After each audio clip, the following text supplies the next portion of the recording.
Dan yang gak puas dengan roti kita gak akan lapar ke APPK juga kan?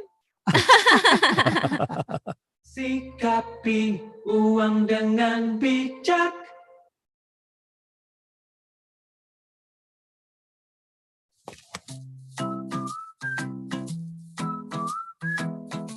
Warren Edward Buffett adalah seorang investor dan salah satu orang terkaya di dunia. Buffett juga dikenal karena metode investasi value investing. Kamu masih belum nyerah juga ngajak aku masuk kelas investasi saham, Vin? Hayolah Gus, kan kamu sendiri yang bilang mau cari kelas online. Nah ini nih yang menarik. Sistem online trading syariah atau SOTS. Apa bedanya dengan trading saham biasa?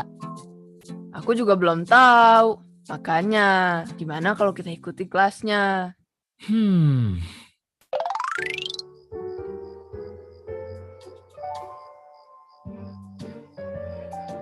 Ayah lagi lihat apa? Kok sampai senyum-senyum begitu? Ini Bu, investasi saham ayah sedang naik. Nggak terlalu besar sih, tapi alhamdulillah. Mana lihat ya?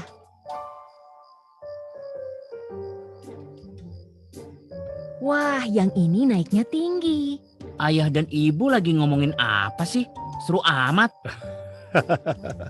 Ini Gus, ayah lagi nunjukin hasil investasi saham. Kebetulan sekarang lagi naik. Ayah berinvestasi saham juga? Wah, kebetulan. Bagus baru mau ikutan investasi saham juga. Tapi masih ragu ya. Kamu mau ikut juga? Iya Bu, teman-teman pada ngajakin belajar buat ngisi liburan. Kamu yakin Gus? Investasi saham menjanjikan hasil yang besar, tapi juga memiliki risiko tinggi. Ada banyak hal yang harus kamu tahu sebelum memulai. Contohnya apa ya? Kalau untuk ayah pribadi, dalam berinvestasi ingin sesuai dengan prinsip syariah. Prinsip syariah? Oh, kalau nggak salah ini yang tadi dibahas sama Vin. Jadi ayah ikut juga? Betul Gus, ayah dukung kamu belajar soal itu. Karena saat ini juga ada pilihan instrumen dan sistem investasi syariah. Pasti ya, bagus bakal cari tahu sendiri ah.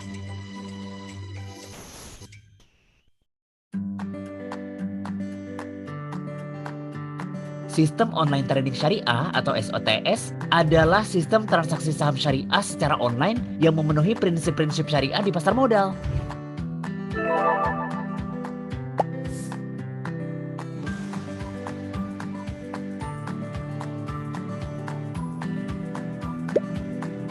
SOTS memiliki beberapa fitur, yaitu hanya saham syariah yang dapat ditransaksikan.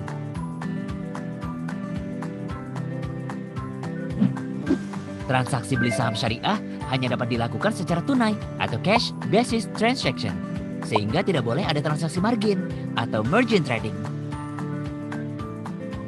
Tidak dapat melakukan transaksi jual saham syariah yang belum dimiliki atau short selling.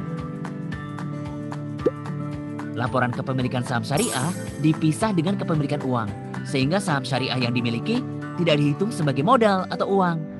Kak Bagus keren. Iya kan? Pokoknya kalau mau tahu soal pasar modal, bisa tanya Bagus deh. Wah, anak ibu bakalan untung besar nih sepertinya. Untung.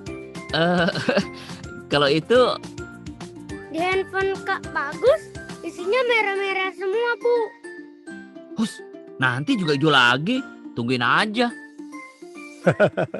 Tenang saja, nanti kita sama-sama belajar sampai jago berinvestasi di pasar modal ya. Terus jangan lupa traktir ibu ya.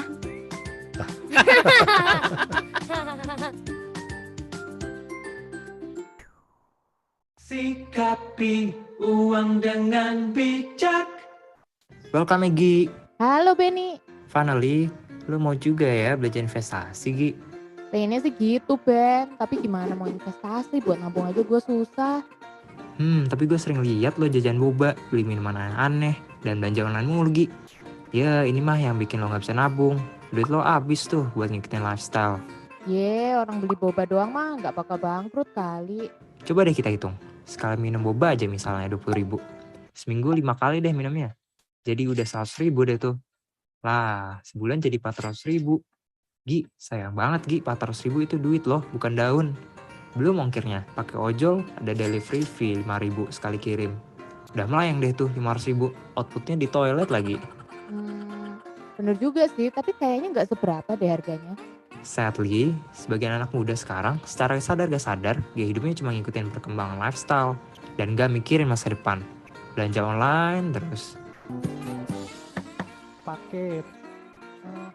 Tuh kan, lo pasti belanja karena liat sosmed deh. Sekarang, sosmed gak cuma jadi media buat bersosialisasi, tapi juga jadi tempat pamer eksistensi. Itu yang bikin kita ikut-ikutan lifestyle kekinian, dan jadi impulsif deh, belanja di e-commerce terus. Tapi orang-orang kenapa tajir-tajir banget ya, Ben? Tiap ada barang baru bisa beli gitu loh. Jangan salah, Gi. Realitanya, belum tentu orang-orang yang flexing di sosmed beneran punya duit sebanyak itu. Maksud lo? Gak mungkin kan mereka begal terus ngambil barang orang? Sekarang ada pinjaman instan, Gi. Pinjamannya di aplikasi, lalu bayarnya ntar deh. Oh, bayar ntar.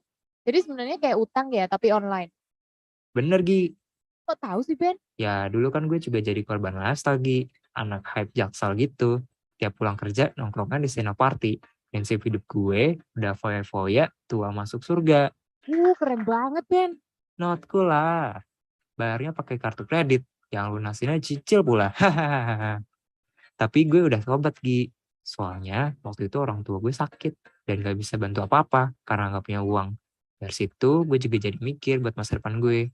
Makanya lu investasi. Yogi, soalnya nabung aja gak cukup. Bunganya kalah sama kenaikan harga. Tapi duit gua gak cukup bro buat investasi. Mahal kan? Ribet, harus pinter pula. Sama, Gi, tadinya gue juga mikir kayak lo. Tapi fun fact ya, ternyata buka rekening investasi itu mulai 100.000 aja. Dan bisa online kok. Ada tipsnya, gak harus pinter-pinter kayak ekonom kok. Hah serius? 100.000? Dan gak ribet? Iya, Gi, daripada lo habisin duit lo buat beli boba 500.000 per bulan, coba mulai deh 100.000 aja buat investasi. Wah boleh Ben, ajarin gue investasi dong. Biar duit gue berguna buat masa depan gitu. Siap, Gi. Belajar investasi itu gak ribet kok. Dan semua bisa asalkan tahu 3P. Paham, punya, pantau. Yuk kita bahas. Oke, kuy jadi investor cerdas. Cek YouTube Indonesia Stock Exchange buat belajar investasi bareng Egi dan Benny. Dan jangan lupa ikuti Sekolah Pasar Modal. Kalau lo investasi, lo harus mulai dari paham dulu. Kenapa tuh Ben? Soalnya banyak banget tuh yang investasi cuma ikut-ikutan temen doang. Investasi saham tapi gak tahu saham itu apa. Padahal banyak banget loh produk investasi di pasar modal. Oh, gue taunya cuma saham Ben. Soalnya lagi sering diomongin gitu loh di sosmed. Ya, makanya mulai dari paham produk-produk investasi dan kira-kira lo cocok sama yang mana. Jadi, produk investasi di pasar modal ada beberapa, Gi. Yang paling banyak dikenal itu saham, surat utang, sama reksadana. Kalau lo mau tahu lebih lanjut dan lebih detail tentang produk investasi di pasar modal, tonton aja video ini di YouTube-nya BEI. Nah, nanti abis lo paham produk investasinya, sekarang, kenapa lo, Gi? Ih deg-degan gue. Takut rugi banyak karena investasi. Ya, itu namanya risiko investasi. Karena selain bisa untung, ada risiko rugi juga. Sama kayak lo pacaran, Gi. Banyak happy-nya, tapi ada risiko bakal berantem juga. Asik. Iya sih, tapi Nah, kalau gitu, lo perlu paham yang kedua ini, Gi. apa tuh? Paham diri sendiri dalam menerima resiko. Atau disebut juga profil risiko diri. Jadi, setiap orang kan beda-beda ya, Gi. Ada yang berani banget, dan ada yang mikir-mikir kalau ketemu resiko. Nah, profil risiko itu ada 3. Konservatif, yang mampu menerima resiko rendah. Moderat, yang mampu menerima resiko sedang. Dan agresif, yang berani mengambil resiko tinggi. Kalau lo masuk yang mana, Gi? Mungkin gue masuk yang moderat, Ben. Terus apa hubungannya ini sama produk investasi yang lu bahas tadi ya? Nah, good question. Di investasi itu dikenal dengan high risk, high return. Yang artinya semakin tinggi risikonya, maka semakin besar potensi keuntungannya. Dan so far, saham itu yang rata-rata secara jangka panjang menghasilkan keuntungan paling tinggi. Jadi kalau lo udah tahu profil risiko, bakal ngebantu banget buat milih produk investasi yang sesuai. Buat orang yang konservatif, takutnya kan dia bisa jantungan tuh kalau kebetulan investasi dia rugi besar. Jadi, dia bisa investasi reksadana pasar uang. Untuk yang moderat, bisa investasi reksadana saham. Oh, jadi intinya profil resiko itu biar gak jantungan ya? Iya Gi, selain itu investor juga perlu paham tujuan investasinya itu untuk apa. Untuk dana pensiun, dana pendidikan anak, atau yang lain. Paham juga sama perencanaan keuangan, mulai dari tidak menggunakan uang panas untuk investasi. Kok duit bisa panas, Ben? Hati-hati kebakaran loh. Ya bukan Gi, uang panas itu uang yang dipakai buat kebutuhan hidup sehari-hari, kayak buat makan, bayar kosan, atau yang lainnya. Kalau uang dingin itu, ya tidak diperuntukkan untuk kebutuhan tertentu dan bisa digunakan untuk investasi. Oh, jadi kayak uang 500.000 buat beli boba itu uang dingin ya? Ya bener, soalnya lo gak minum boba gak apa-apa juga kan Gi. Tapi kalau lo gak makan nasi, ya bisa lapar, gak fokus ntar menjalani life. Oke, paham gue, Ben. Gue akan paham dulu sama produknya, gue paham profil resiko gue, tujuan investasi gue, dan tentang rencana keuangan supaya gak pakai uang panas buat investasi. Nah, kalau udah paham sekarang, kita kenali yang selanjutnya yuk, yaitu punya. Wih, jadi investor cerdas. Cek YouTube Indonesia Stock Exchange buat belajar investasi bareng Egi dan Benny. Dan jangan lupa ikuti Sekolah Pasar Modal. Kini aplikasi mClears hadir di handphone Anda untuk memudahkan transaksi Anda. Informasi aktivitas clearing dan penjaminan tidak lagi hanya dapat diakses melalui komputer di kantor Anda, melainkan dapat diakses di mana saja dan kapan saja dalam genggaman Anda. Fitur-fitur mClears. Equity clearing dan settlement adalah fitur di mana Anda dapat melihat posisi kewajiban settlement anggota clearing hingga nilai alternate case settlement serta informasi gagal bayar. Risk management adalah fitur di mana Anda dapat melihat posisi trading limit, collateral, MKBD, portofolio harian, risk charge anggota clearing dan kombinasi, serta nilai minimum cash collateral. Derivatif adalah fitur di mana Anda dapat melihat posisi trading limit, margin call, dan informasi clearing derivatif. Gantian tersebut. Nah, setiap Karena aset investasimu terjamin oleh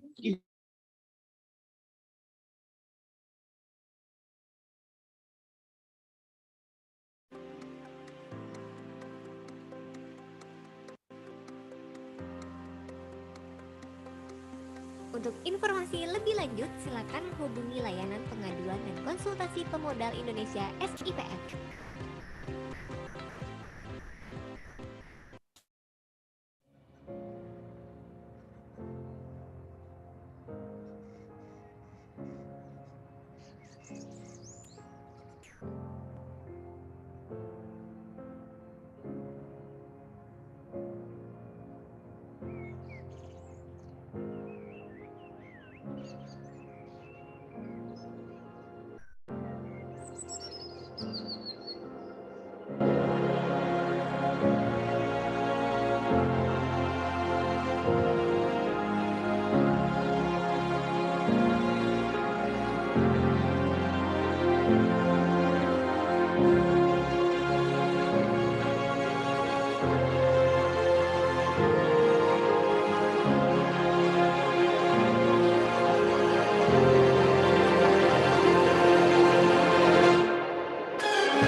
Saya menyampaikan selamat kepada Italia yang telah sukses jalan.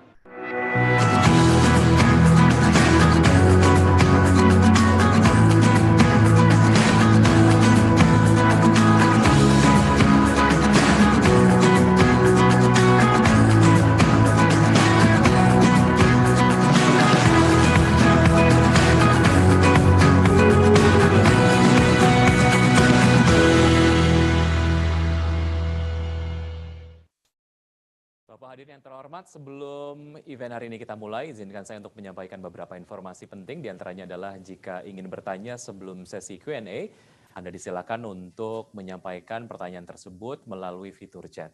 Kemudian Anda rekomendasikan atau kami rekomendasikan untuk mematikan mikrofon ataupun audio dan sangat disarankan untuk menyalakan kamera atau video selama acara berlangsung. Dan nama yang tertera dalam Zoom harus menggunakan format instansi underscore nama, seperti contoh yang tertera di layar Zoom kami. Dan jika Anda memiliki kendala teknis, silakan Bapak dan juga Ibu mengetik kendala yang dialami pada fitur chat.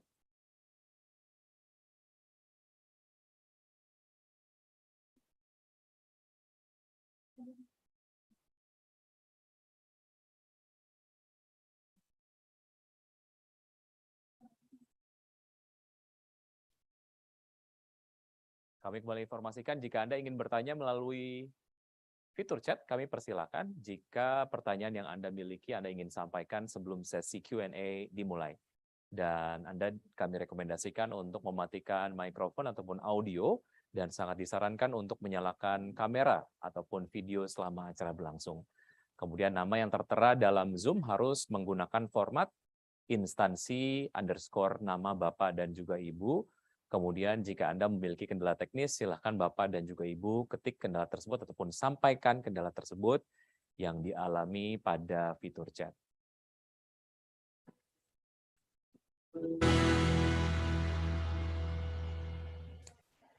Hadirin dimohon untuk mengambil sikap sempurna lagu kebangsaan Indonesia Raya.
Untuk duduk kembali. Assalamualaikum warahmatullahi wabarakatuh. Salam sejahtera untuk kita semua. Om Swastiastu, Namo Buddhaya. Selamat siang Bapak Ibu rekan-rekan hadirin sekalian. Selamat datang dalam acara webinar TICMI Capital Market International Conference 2022 yang bertopik Post-Pandemic Market Risk Management, Extending Coverage and Strengthening Regulation on Investor Protection amid the Post-Pandemic Recovery Acclimation. International Conference 2022 ini diselenggarakan oleh Indonesia Securities Investor Protection Fund atau SIPF bersama dengan The Indonesia Capital Market Institute atau TICMI dalam rangka side event G20 dan World Investor Week 2022. Perkenalkan, saya Wiki Adrian yang akan memandu jalannya acara pada siang hari ini dan secara daring dari Gedung Bursa Efek Indonesia. Informasi menarik untuk Anda, 5 peserta yang beruntung akan mendapatkan saldo e-wallet sebesar Rp100.000 untuk Instastory Anda. Dan jangan lupa tag IG @SIPF dan IG dari TICMI, yaitu adalah @TICMIEdu. Dan Bapak dan Ibu hadirin sekalian, telah hadir di tengah-tengah kita yang terhormat anggota Dewan Komisioner Otoritas Jasa Keuangan Bidang Edukasi dan Perlindungan Konsumen, Ibu Frederika Widyasari, Direktur Pengawasan Lembaga Efek Otoritas Jasa Keuangan, Bapak Arief Budiman, Deputi Direktur Pengembangan Kebijakan Market Conduct Otoritas Jasa Keuangan Bapak Imam Cahyono, Direktur Utama Bursa Efek Indonesia Bapak Iman Rahman, Direktur Utama Clearing Penjaminan Efek Indonesia Bapak Iding Pardi, Direktur Utama Kustodian Sentral Efek Indonesia, Bapak Urip Budi Prasetyo, dan Vice President and Corporate Secretary of Canadian Investor Protection Fund, atau CIPF, Mrs. Ilana Singer, dan juga Direktur Utama TICMI, Ibu Meti Yusantiati, Direktur Utama SIPF, Bapak Narotama Arianto, dan Direktur TICMI, Ibu Syara Soekarno. Apa kabar Bapak dan juga Ibu? Terima kasih sudah disempatkan untuk hadir. Thank you for your attendance. Bapak dan Ibu hadirin sekalian, untuk memulai acara pada siang hari ini, kita akan mendengarkan welcoming speech dari Direktur Utama di Indonesia Capital Market Institute, Ibu Meti Yusantiati. Kepada Ibu Meti, kami silakan.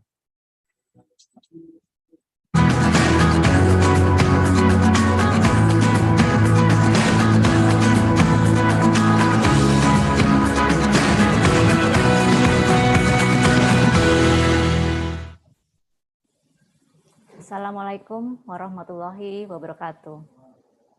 Selamat sore Bapak dan Ibu. Pertama saya ingin menyapa terlebih dahulu kepada Ibu Friderika Widyasari Dewi, anggota Dewan Komisioner Otoritas Jasa Keuangan, Bidang Edukasi dan Perlindungan Konsumen. Bapak Arif Budiman, Direktur Pengawasan Lembaga Efek Otoritas Jasa Keuangan. Bapak Iman Cahyono, Deputi Direktur Pengembangan Kebijakan Market Conduct Otoritas Jasa Keuangan. Bapak Iman Rahman, Direktur Utama Bursa Efek Indonesia. Bapak Iding Pardi, Direktur Utama KBI, Bapak Urip Budi Prasetyo, Direktur Utama KSEI, Mrs. Ilana Singer, Vice President of Canada Investor Protection Fund, Bapak Narotama, Direktur Utama Indonesia SIPF, Ibu Syara Soekarno, Direktur TICMI, dan tentunya Bapak dan Ibu hadirin peserta International Conference yang hadir pada hari ini. Sebagai anak usaha dari BI, KPI, dan KSEI, TICMI diamanai tugas untuk menjadi pusat pendidikan, referensi, dan data untuk pasar modal di Indonesia. Saat ini, TICMI menyediakan produk dan layanan terintegrasi yang mudah diakses, fleksibel, dan terjangkau. TICMI Capital Market International Conference atau TCMC dirancang untuk menjadi pusat pertukaran informasi dan diskusi dari dunia industri, perguruan tinggi yang berskala internasional. TCMC secara berkala telah diadakan TICMI sejak tahun 2019. Mengingat pentingnya penciptaan lingkungan pasar modal yang aman dan mampu melindungi investor, TICMI bersama Indonesia SIPF kembali menyelenggarakan TCMC tahun 2022 ini dengan tema Post-Pandemic Market Risk Management. Pelaksanaan International Conference ini juga dilakukan dalam rangka side event G20 dan World Investor Week. Partisipan yang bergabung dalam acara ini adalah para stakeholder dan pelaku pasar modal Indonesia, antara lain profesional, akademisi, korporasi, dan juga masyarakat umum yang mempunyai peran di industri pasar modal Indonesia. Semoga melalui kegiatan yang dilaksanakan pada hari ini, Bapak dan Ibu dapat meningkatkan pemahaman mengenai pelindungan pasar modal investor di pasar modal di tengah aklimasi pemulihan pasca pandemi. Sekian yang dapat saya sampaikan. Selamat menjalani rangkaian kegiatan internasional conference ini. Terima kasih. Wassalamualaikum warahmatullahi wabarakatuh.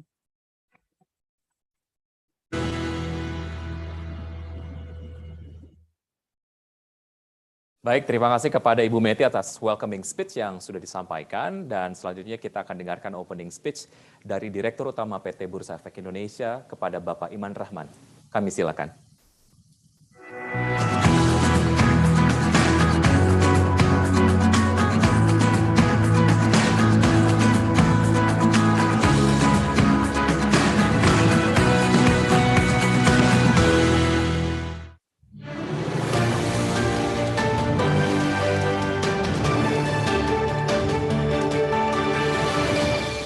Bismillahirrahmanirrahim. Assalamualaikum warahmatullahi wabarakatuh.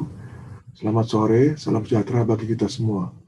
Yang saya hormati, anggota Dewan Komisioner Otoritas Jasa Keuangan, Bidang Edukasi dan Perlindungan Konsumen, Ibu Friderika Widyasari, Deputi Komisioner Pengawas Pasar Modal 2, Otoritas Jasa Keuangan, Ibu Yunita Lindasari, Deputi Komisioner Edukasi dan Perlindungan Konsumen, Otoritas Jasa Keuangan, Bapak Sarjito, Direktur Pengembangan Bursa Efek Indonesia, Bapak Jeffrey Hendrick, CEO of Canadian Investor Protection Fund, atau CIPF, Mrs. Roseanne Reza, Direktur Utama TICMI, Ibu Meti Yusantiati, Direktur Utama SIPF, Bapak Narotama Arianto, serta tamu undangan dan hadirin lainnya yang berbahagia. Alhamdulillah, puji syukur kita panjatkan kehadirat Allah Subhanahu wa Ta'ala atas berkat dan rahmatnya. Pada kesempatan yang baik ini, kita dapat hadir bersama pada acara TICMI Capital Market International Conference 2022 dengan tema Market Risk Management by Extending Coverage and Strengthening Regulation on Investor Protection amidst the Post-Pandemic Recovery Acclimation. Pertama-tama, saya ingin mengucapkan terima kasih kepada TICMI dan SPF atas kerjasama yang dilakukan untuk dapat menyelenggarakan acara hari ini. Kegiatan ini juga menunjukkan komitmen dan partisipasi yang aktif dari TICMI dan SIPF dalam mendukung pengembangan pasar modal Indonesia. Bapak, Ibu hadirin sekalian, pada kesempatan yang baik ini, saya ingin sharing sedikit mengenai kondisi pasar modal kita. Alhamdulillah, di kuartal 3 2022, kondisi pertumbuhan pasar modal kita masih terpantau stabil dan meningkat. Hingga akhir minggu lalu, IHSG berada pada level 7.017,77 atau tumbuh 6,63% year to date, dengan diikuti nilai kapitalisasi pasar yang tumbuh 12,8% year to date, mencapai 9.315 triliun atau lebih dari setengah triliun US dollar di tengah dinamika pasar global yang sangat dinamis. Jika dibandingkan dengan bursa global lainnya yang memiliki kapitalisasi pasar lebih dari 100 miliar US dollar, kinerja indeks global Indonesia berada pada posisi kelima di dunia setelah pasar saham Turki, Chili, Qatar, dan Brazil. Hal ini tentunya menjadi cerminan keyakinan investasi dari para pelaku pasar, dan kami di Bursa Efek Indonesia meyakini hal ini merupakan hasil kerjasama dari seluruh stakeholder dalam membangun pasar modal yang kita banggakan ini. Pertumbuhan IHSG turut ditopang dengan likuiditas perdagangan yang relatif masih terjaga, dengan rata-rata nilai transaksi harian mencapai 15,2 triliun atau tumbuh 13% year to date. Begitu pula, frekuensi transaksi harian yang mencapai lebih dari 1,3 juta dan volume transaksi sebanyak 24,4 miliar saham per hari, atau masing-masing mengalami pertumbuhan sebesar 4,6% dan 18,1%. Pertumbuhan positif tahun 2022 ini juga terlihat dari sisi supply atau IPO perusahaan. Sepanjang tahun 2022, telah terdapat 44 perusahaan yang mencatatkan sahamnya di Bursa Efek dengan nilai fundraise mencapai 22 triliun rupiah. Hal ini menghantarkan Bursa Efek Indonesia mencapai jumlah perusahaan tercatat sebanyak 810 perusahaan. Tren pencatatan ini juga diharapkan berlanjut hingga akhir tahun nanti karena masih ada 45 pipeline saham lagi yang saat ini masih dalam proses penawaran umum. Bapak, Ibu hadirin sekalian, dari sisi investor pasar modal, tercatat hingga September 2022 telah terdapat penambahan lebih dari 2,2 juta investor pasar modal baru atau tumbuh 30,5% dari tahun 2021. Sehingga jumlah investor pasar modal saat ini telah menembus angka 9,7 juta investor. Di antara investor pasar modal tersebut, jumlah investor saham juga mengalami peningkatan lebih dari 750.000 investor menjadi 4,2 juta investor hingga September lalu. Kemudian pertumbuhan porsi transaksi investor retail pun masih berlangsung hingga tahun 2022, di mana porsi transaksi investor retail ini telah mencapai angka 46,5% di akhir September 2022, dan nilai transaksi ini mendominasi lebih dari separuh rata-rata nilai transaksi bursa per harinya. Selanjutnya, investor muda juga masih mendominasi demografi investor saat ini. Tercermin, dari 80 investor adalah berusia 18 hingga 40 tahun. Saya rasa ini kesempatan yang baik untuk kita semakin meningkatkan literasi, edukasi, serta partisipasi generasi muda Indonesia terhadap pasar modal Indonesia. Bapak, Ibu hadirin sekalian, pertumbuhan partisipasi investor yang tinggi ini diiringi dengan semangat bursa bersama stakeholders untuk terus melakukan kegiatan edukasi dan sosialisasi pasar modal kepada masyarakat. Hingga akhir September 2022, telah berlangsung sebanyak 7.828 kegiatan edukasi di seluruh Indonesia dengan jumlah peserta mencapai 614.667 orang dan 80% kegiatan tersebut dilaksanakan secara online. Selain itu, Bursa Efek Indonesia juga terus melaksanakan sosialisasi secara online kepada para stakeholders Bursa Indonesia seperti calon perusahaan tercatat atau perusahaan tercatat di Bursa Efek Indonesia. Hal ini mencerminkan adanya peluang besar dalam pemanfaatan media digital untuk melakukan edukasi kepada masyarakat mengenai pasar modal Indonesia, serta pentingnya penyebaran informasi dan edukasi mengenai dunia pasar modal. Kami berharap, meski pandemi mulai menurun dan kegiatan fisik sudah kembali diadakan, kegiatan sosialisasi dan edukasi online kepada para investor maupun calon investor dapat terus dijalankan, karena terbukti telah efektif dalam memberi akses yang lebih luas kepada masyarakat. Kami juga menyadari, dengan adanya peningkatan transaksi serta pertumbuhan investor yang cepat, sangat dibutuhkan serangkaian inisiatif perlindungan investor seperti implementasi notasi khusus dan peluncuran daftar efek dalam pemantauan khusus. Selain itu, kehadiran SPF tentu juga dibutuhkan untuk memberikan perlindungan terhadap aset investor dan diharapkan dapat memberikan rasa aman serta meningkatkan kepercayaan bagi investor untuk terus berinvestasi di pasar modal Indonesia.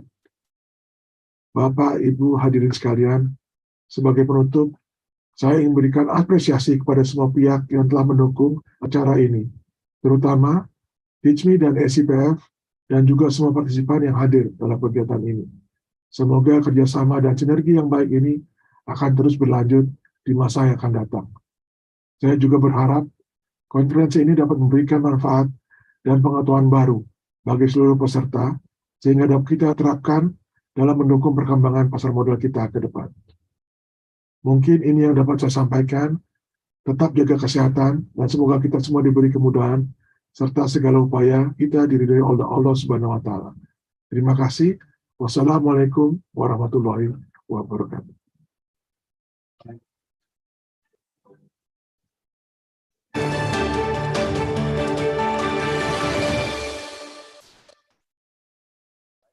Kepada Bapak Iman Rahman atas opening speech yang sudah disampaikan, dan selanjutnya kita akan dengarkan keynote speech dari Direktur Pengawasan Lembaga Efek Otoritas Jasa Keuangan, Bapak Arief. Kepada Bapak Arief, kami silakan.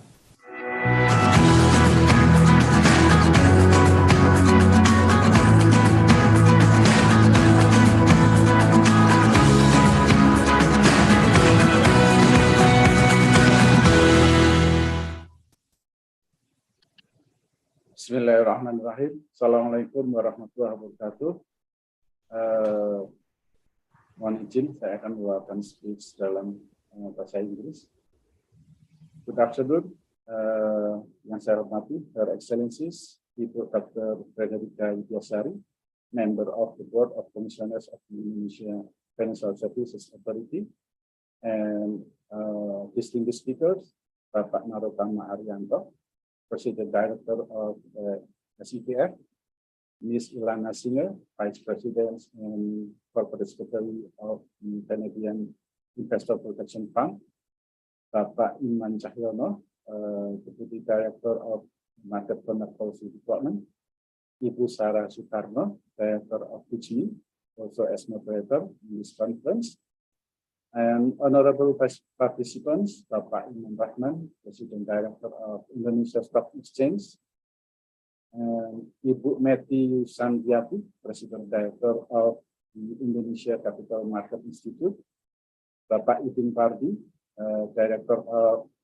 PT Kiring Penjaminan Efek Indonesia, Bapak Urip Budi Prastyo, Director of Indonesia Central Securities Depository, and representative of the International Investor Protection Fund Forum, Board of Director and Commissioners members of the Investor Protection Fund, and all participants.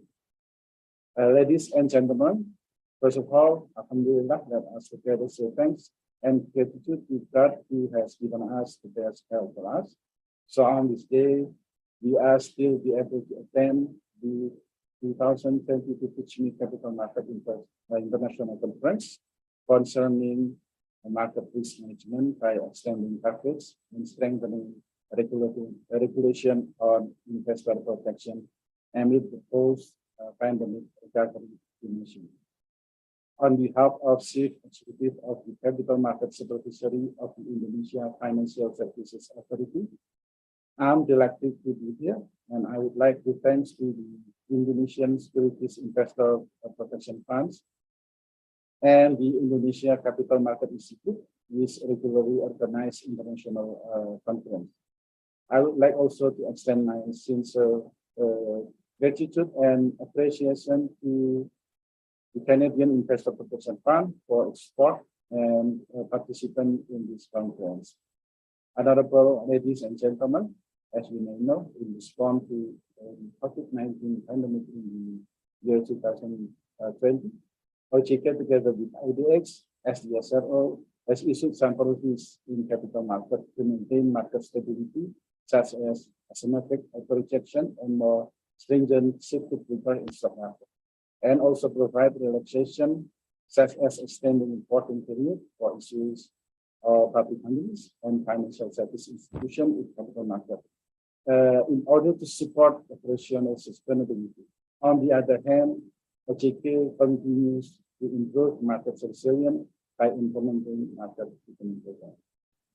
OJK believes that due to these policies, support and contribution of our stakeholders in the capital market, the Indonesian capital market continues to show positive growth during the COVID-19 pandemic and the dynamic world-scale political turmoil. In general, the Indonesia stock market has accounted for positive growth year-to-date compared to that of S&P's market. As of October 25th of 2022, Jakarta Composite Price Index growth has increased by 7.09% at the level of 7048.38. This is also supported by an increase of in the daily transaction value average, where the value as of October 25th has reached about 15 trillion rupiah. As October 25th, fundraising in the capital market is still high, amounting to 190.9 trillion rupiah, with 48 new issuers listed. Meanwhile, the number of investors in stock, mutual funds, and government bonds recorded significant growth, continuing the positive trend in recent years. To maintain the sustainable growth of the market, especially retail investor growth, OJK needs to continue strengthening investor protection program. In addition, to carry out socialization, literacy, and education periodically to the public regarding investment and its risks, OJK together with SROs have recently developed policies and infrastructure to enhance investor protection, like provide transparency on stocks fundamental and liquidity condition, or implement disbursement and disbursement fund by withdrawing the illegitimate profit of the offender. In addition, we set new regulation on market conduct and investor protection in order to strengthen supervision that will contribute to investor protection during 2021 and 2022.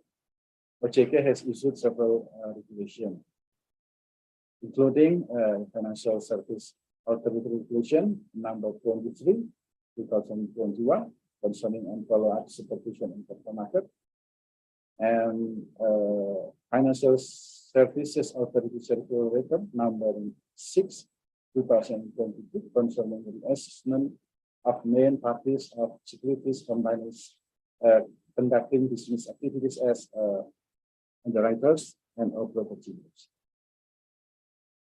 The implementation of these various strategic program and policies hopefully will provide more preventive effort to enhance investor confidence. Ladies and gentlemen, on the other hand, besides the prevention program, OJK has been launched a compensation program almost a decade ago, namely Securities Investor Protection Fund, operated by the Indonesia SIPF. This initiative also has a key role in realizing protection for investors' assets from fraudulent acts through the implementation of the Investor Protection Fund. Based on our reports, currently the number of Investor Protection Fund managed by the Indonesian SIPF has reached more than 259 billion rupiah. Within this amount, it is estimated that the Investor Protection Fund can provide compensation for the loss of the investor asset to several custodians and members of the Investor Protection Funds who are at risk based on the risk assessment model. As we have discussed earlier, capital market initiative are growing in terms of products, this transaction that certainly require further initiatives with the development of investor fund protection. Today's event is a commitment of Indonesia SIPF to develop aspects of investor funds protection in capital market that needs to be supported.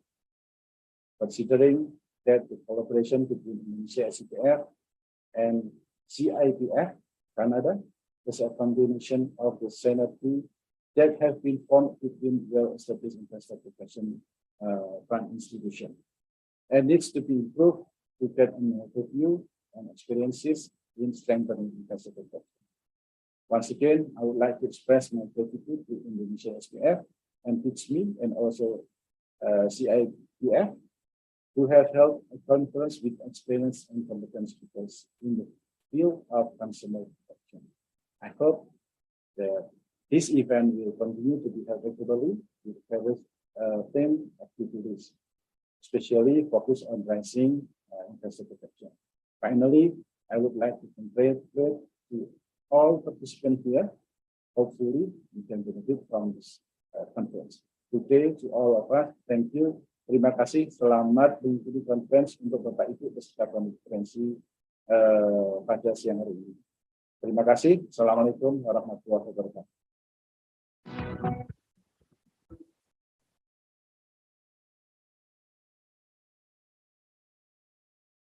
Baik, terima kasih kepada Bapak Arief Budiman atas keynote speech yang sudah disampaikan. Dan berikutnya kita akan dengarkan keynote speech dari anggota Dewan Komisioner Otoritas Jasa Keuangan Bidang Edukasi dan Perlindungan Konsumen, Ibu Frederika Widiasari. Kepada Ibu Frederika Widiasari, kami silakan.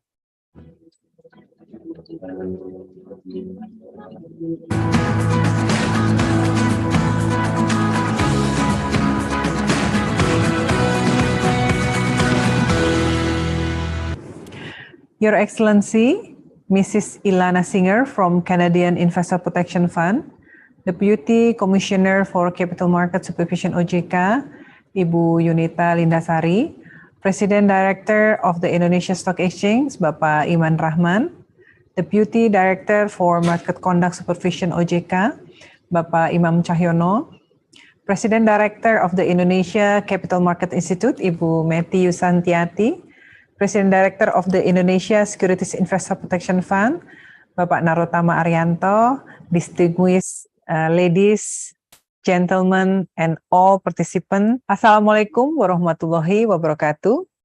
A very good afternoon to all of us. It's such a great honor for Indonesia Financial Service Authority to welcome you all in the TICMI Capital Market International Conference 2022.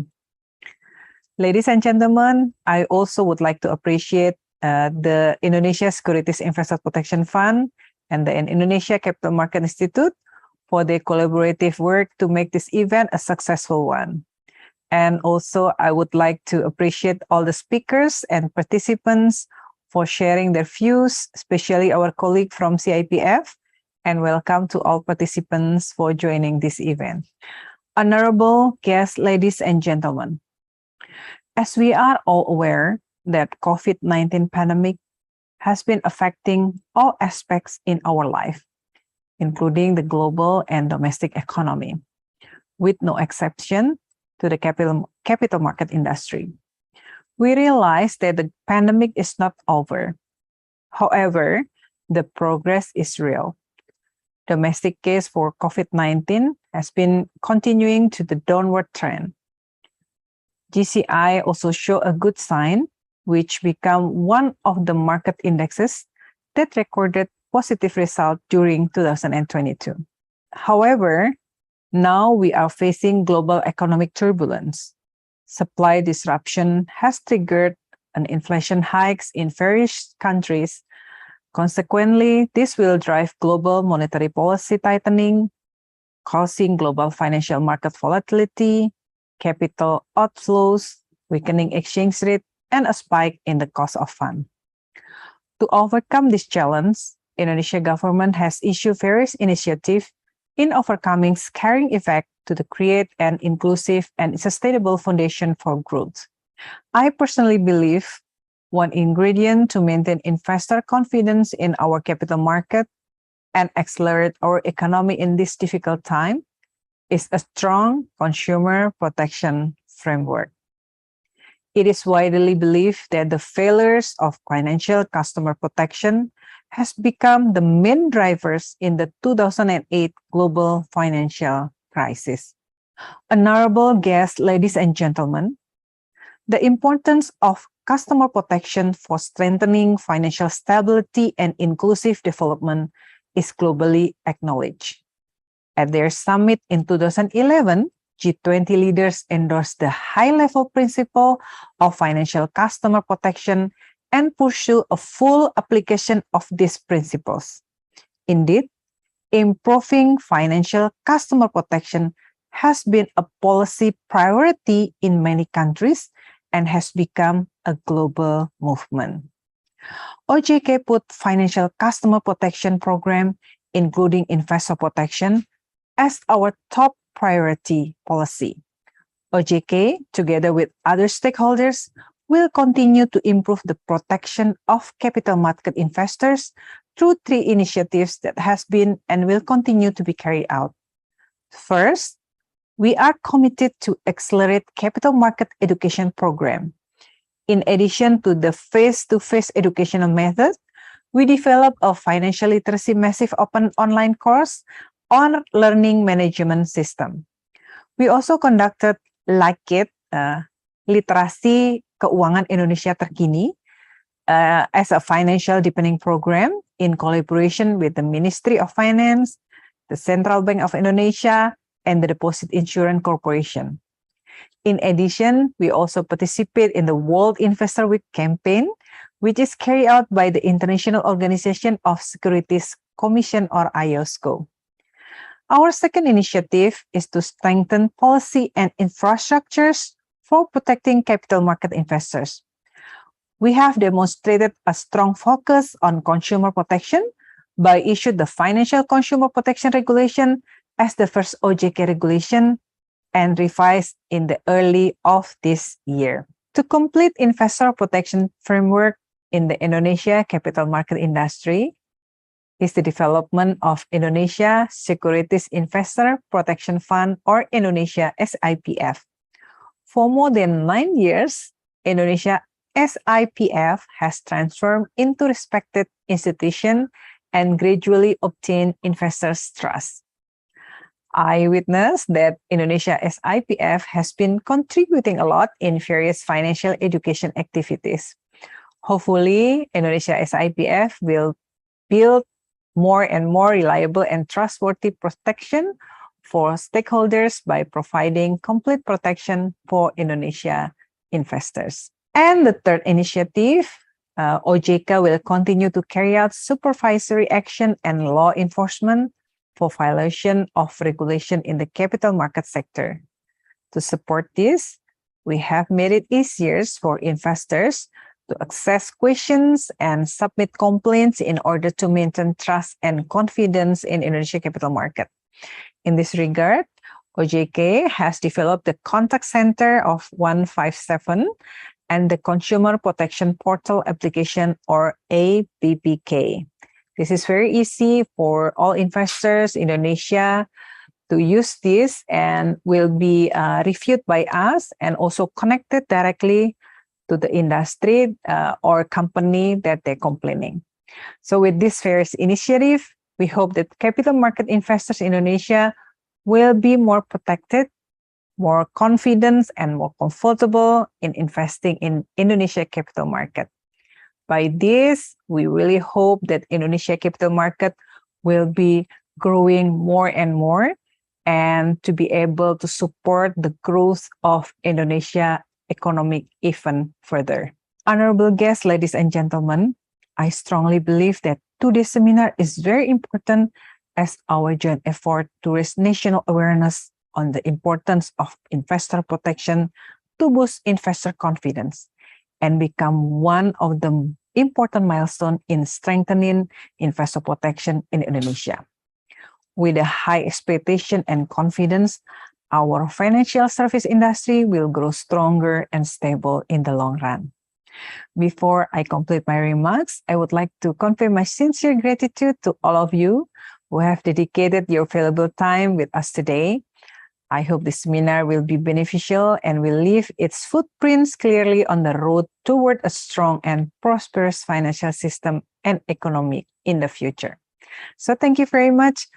Wassalamualaikum warahmatullahi wabarakatuh.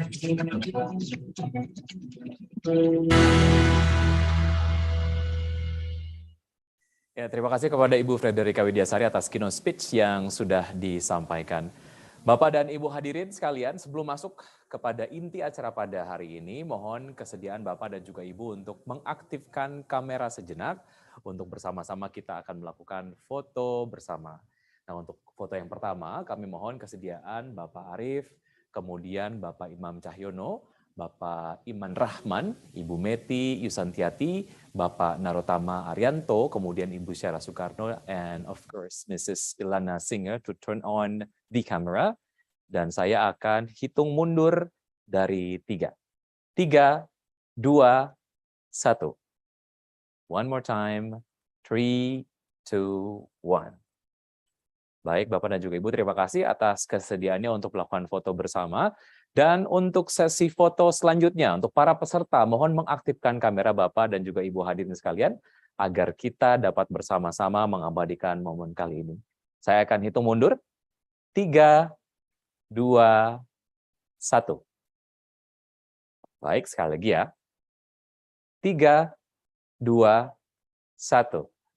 Baik, terima kasih kepada Bapak dan juga Ibu hadirin sekalian. Dan selanjutnya kami persilakan kepada para tamu VIP yang memiliki agenda lain untuk dapat meninggalkan Zoom meeting. Dan Bapak, Ibu hadirin, tibalah kita pada inti acara pada hari ini. Sesi International Conference pada hari ini akan dipandu oleh Direktur di Indonesia Capital Market Institute, yaitu Ibu Syara Soekarno. Kepada Ibu Syara Soekarno, kami silakan untuk memulai acara conference hari ini.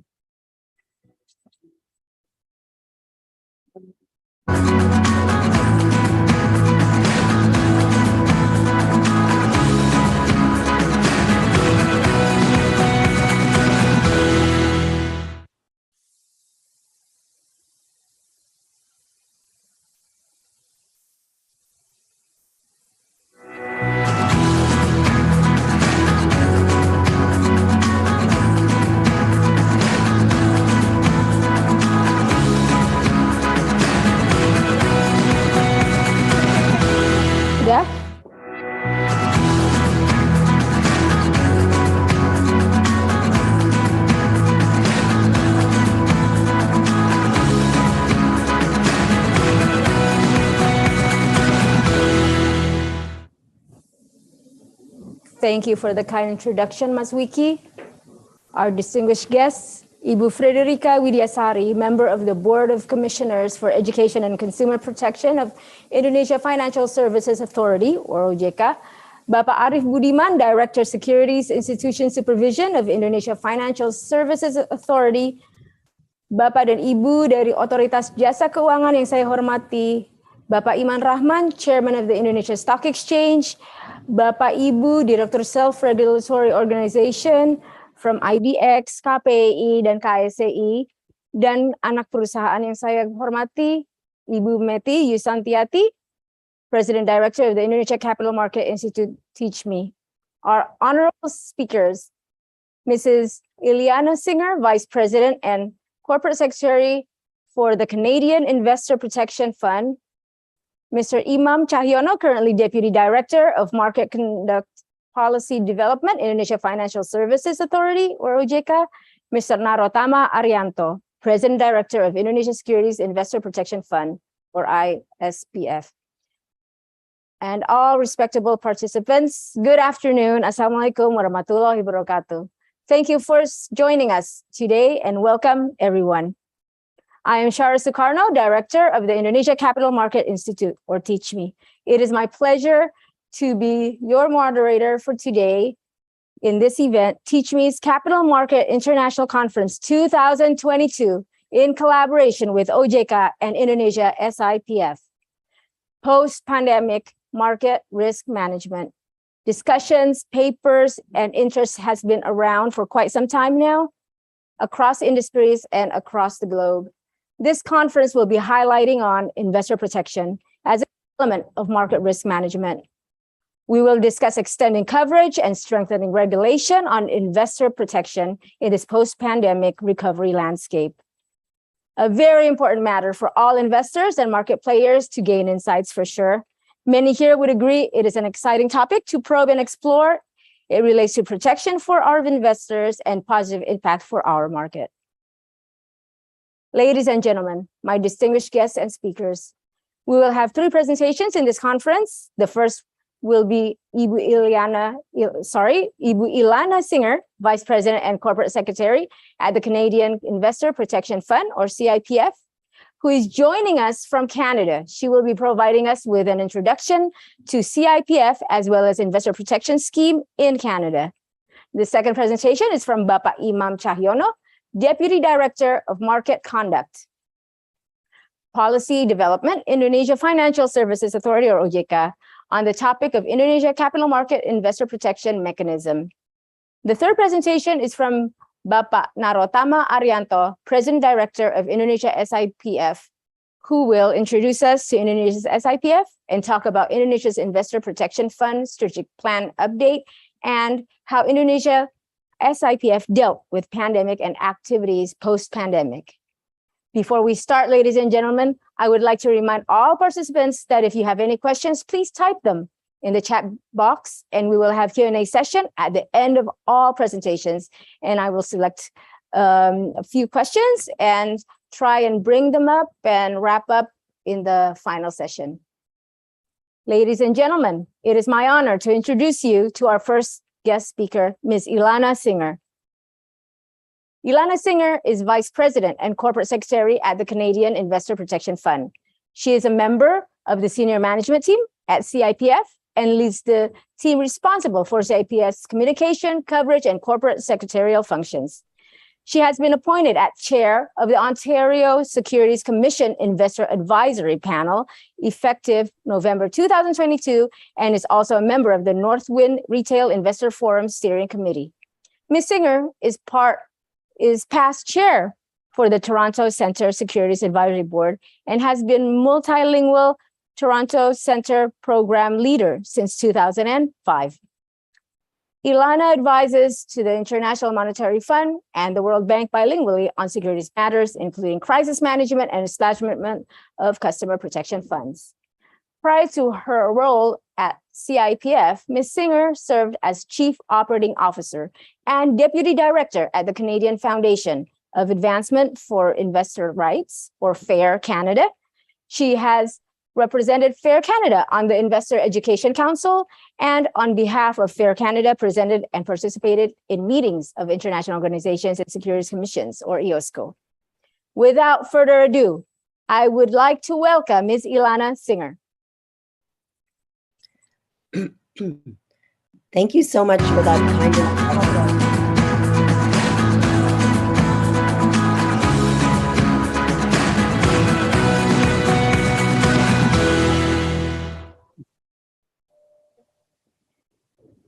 Ilana. How are you? Hi there. I'm well. Thank you so much for that kind introduction.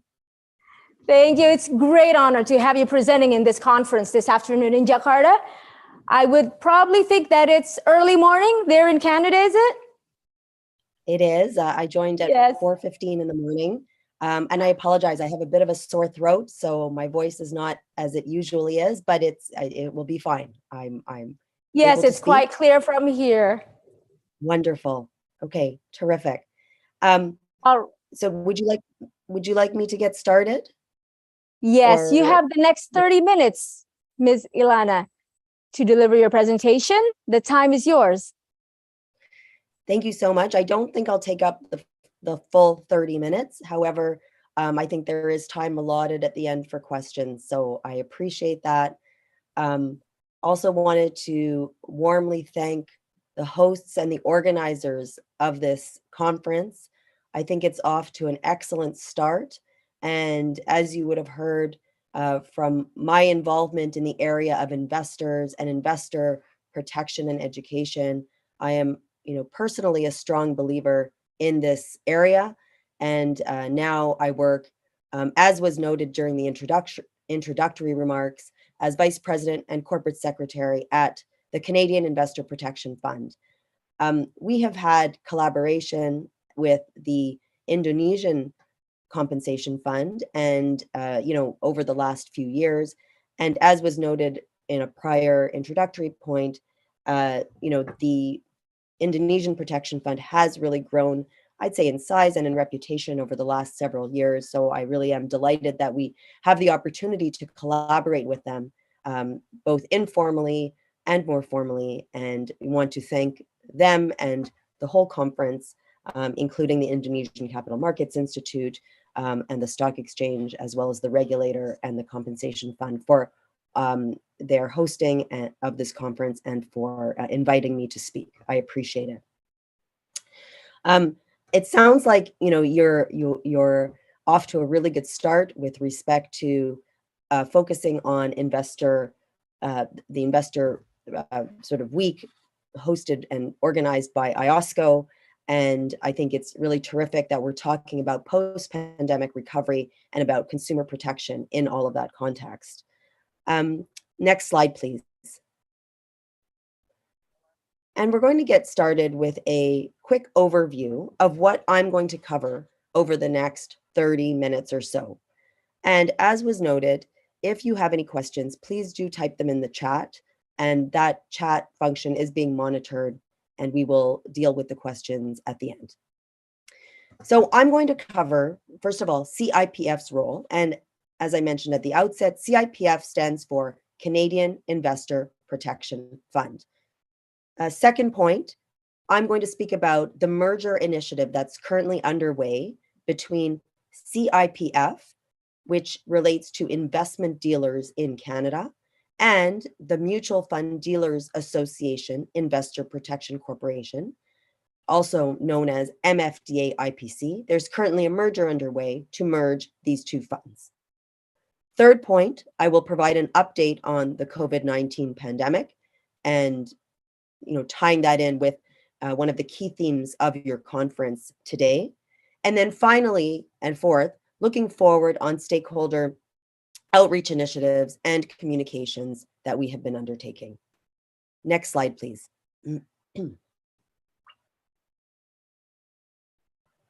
So why don't we step back for a minute and say, what is CIPF's role? What do we do? What is our role in the market?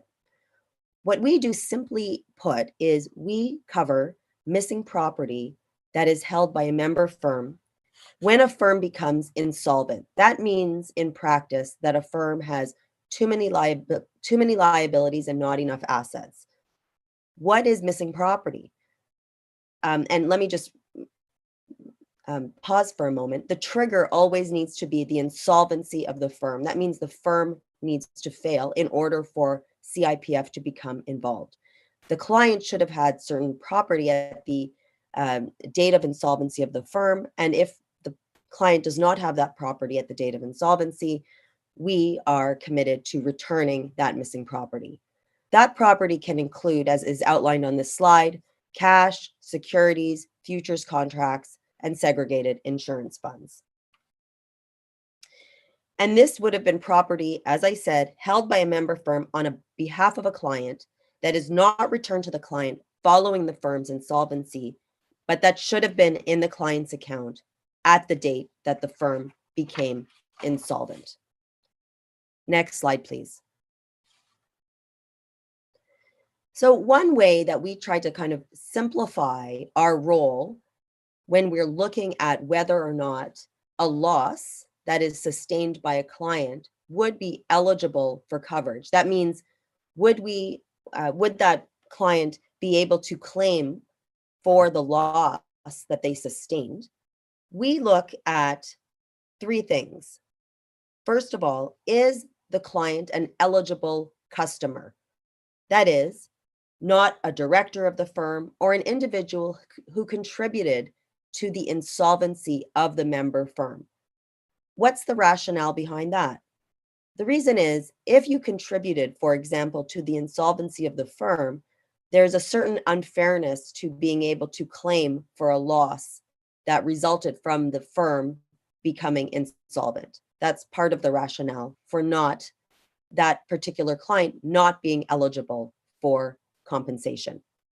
So first we have eligible customer. And on the left of this slide, you see examples of customers that are not eligible or that are considered ineligible. The second point that we look at is, was the account an eligible account? The account needs to be used for transacting in securities or commodity and futures contracts. So one practical question that we have received in recent months has been about accounts that prohibit the trading in securities. So they look a bit like deposit accounts, like bank accounts. Those types of accounts where trading in securities is not permitted are not eligible for CIPF coverage. So we've talked about eligible customer, that's on the left of this slide, eligible accounts on the right of this slide. And now if we could turn to the next slide, please.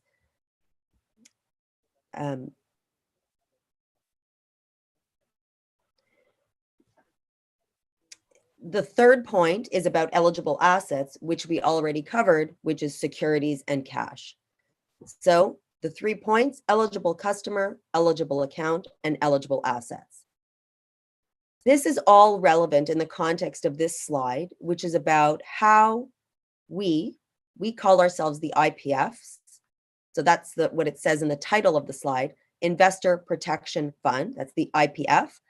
And then we have a relationship, a close relationship with what is called in the title of the slide, the SROs. Those are self-regulatory organizations. I'm sure you all know about the self-regulatory organizations around the world. And I'm actually not sure if in Indonesia you have an SRO, but ours, we have 2 SROs in Canada. The first, and these are extremely long names of organizations, so I'll say it and then we'll use the acronym, Investment Industry Regulatory Organization of Canada. So the short form is IROC. And the other one, and that you see at the top of the slide, the second one on the bottom of the slide is the Mutual Fund Dealers Association of Canada, also known as MFDA. So why am I bringing this up now after having talked about eligible customer, eligible account, and eligible assets? Well, the reason is that it's important to consider and think about how the investor protection funds with their eligibility criteria fit into the regulatory framework and how it's constructed today. So today, what we have, when we're considering the eligibility of a loss, we are relying in the first instance on IROC as the self-regulatory organization on the front lines of regulation to make sure that files and firms do not become insolvent and do not require our assistance or our compensation. The same holds true for what are called mutual fund dealers. the bottom of this slide where it talks about Mutual Fund Dealers Association of Canada. So those relate to mutual fund dealers, or those are firms that essentially offer mutual fund products. Our fund, the Canadian Investor Protection Fund, deals with the top half of this slide, IIROC member firms that are investment dealers and that offer investment products to clients.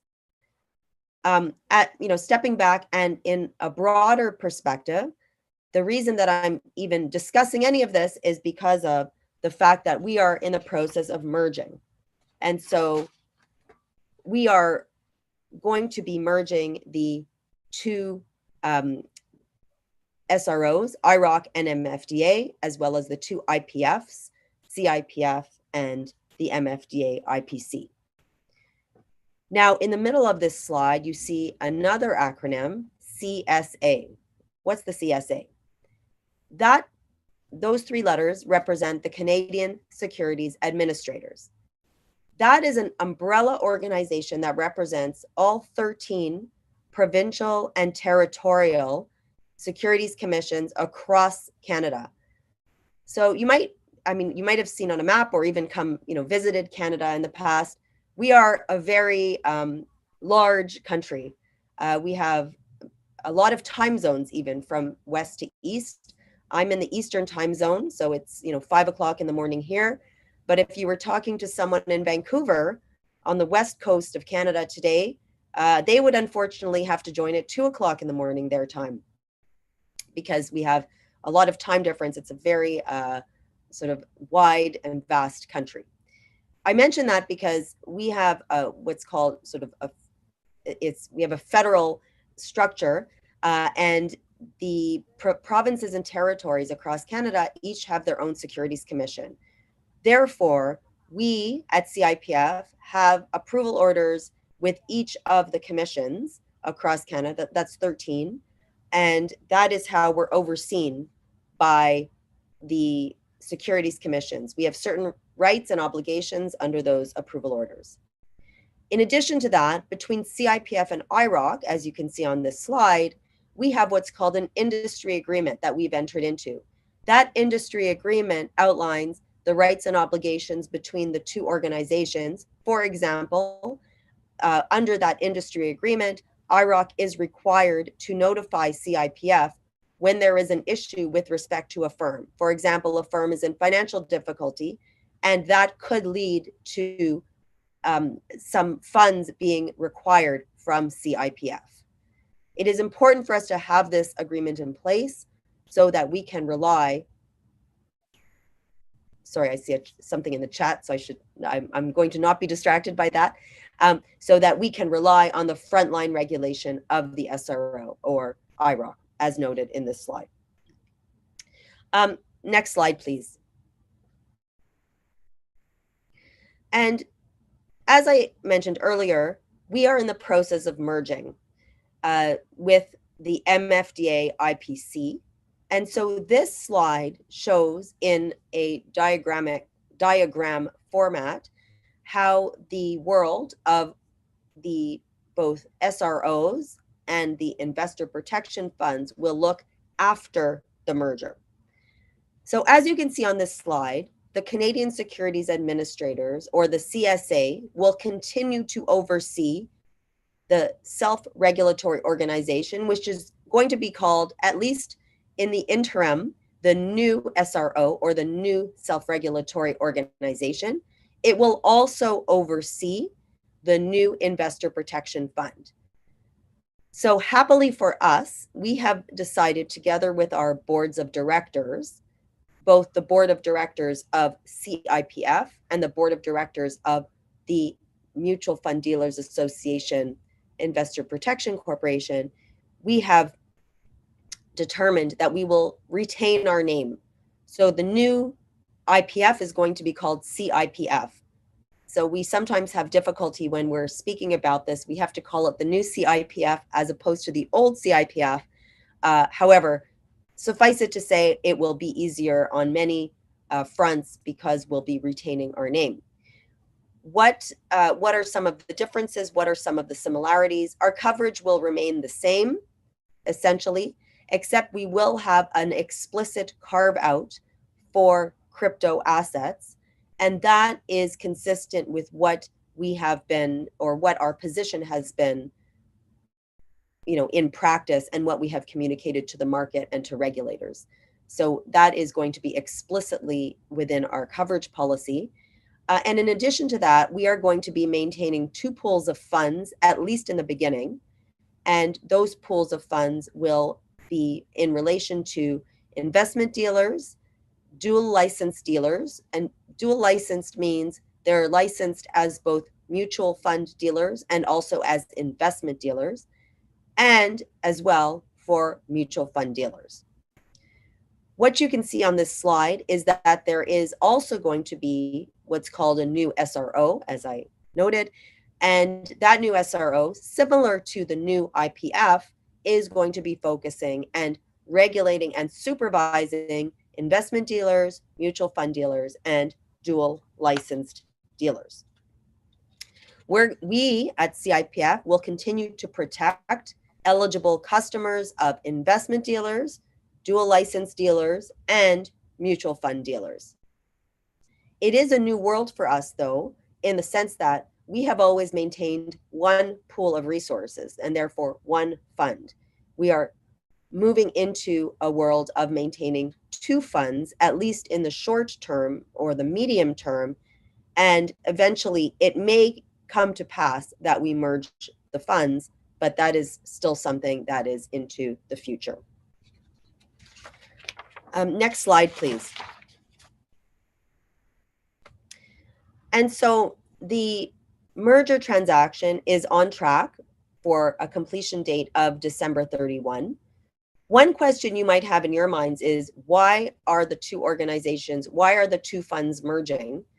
Was there something that, what was the impetus for the 2 funds to merge, and why, and why by the end of this year, for example?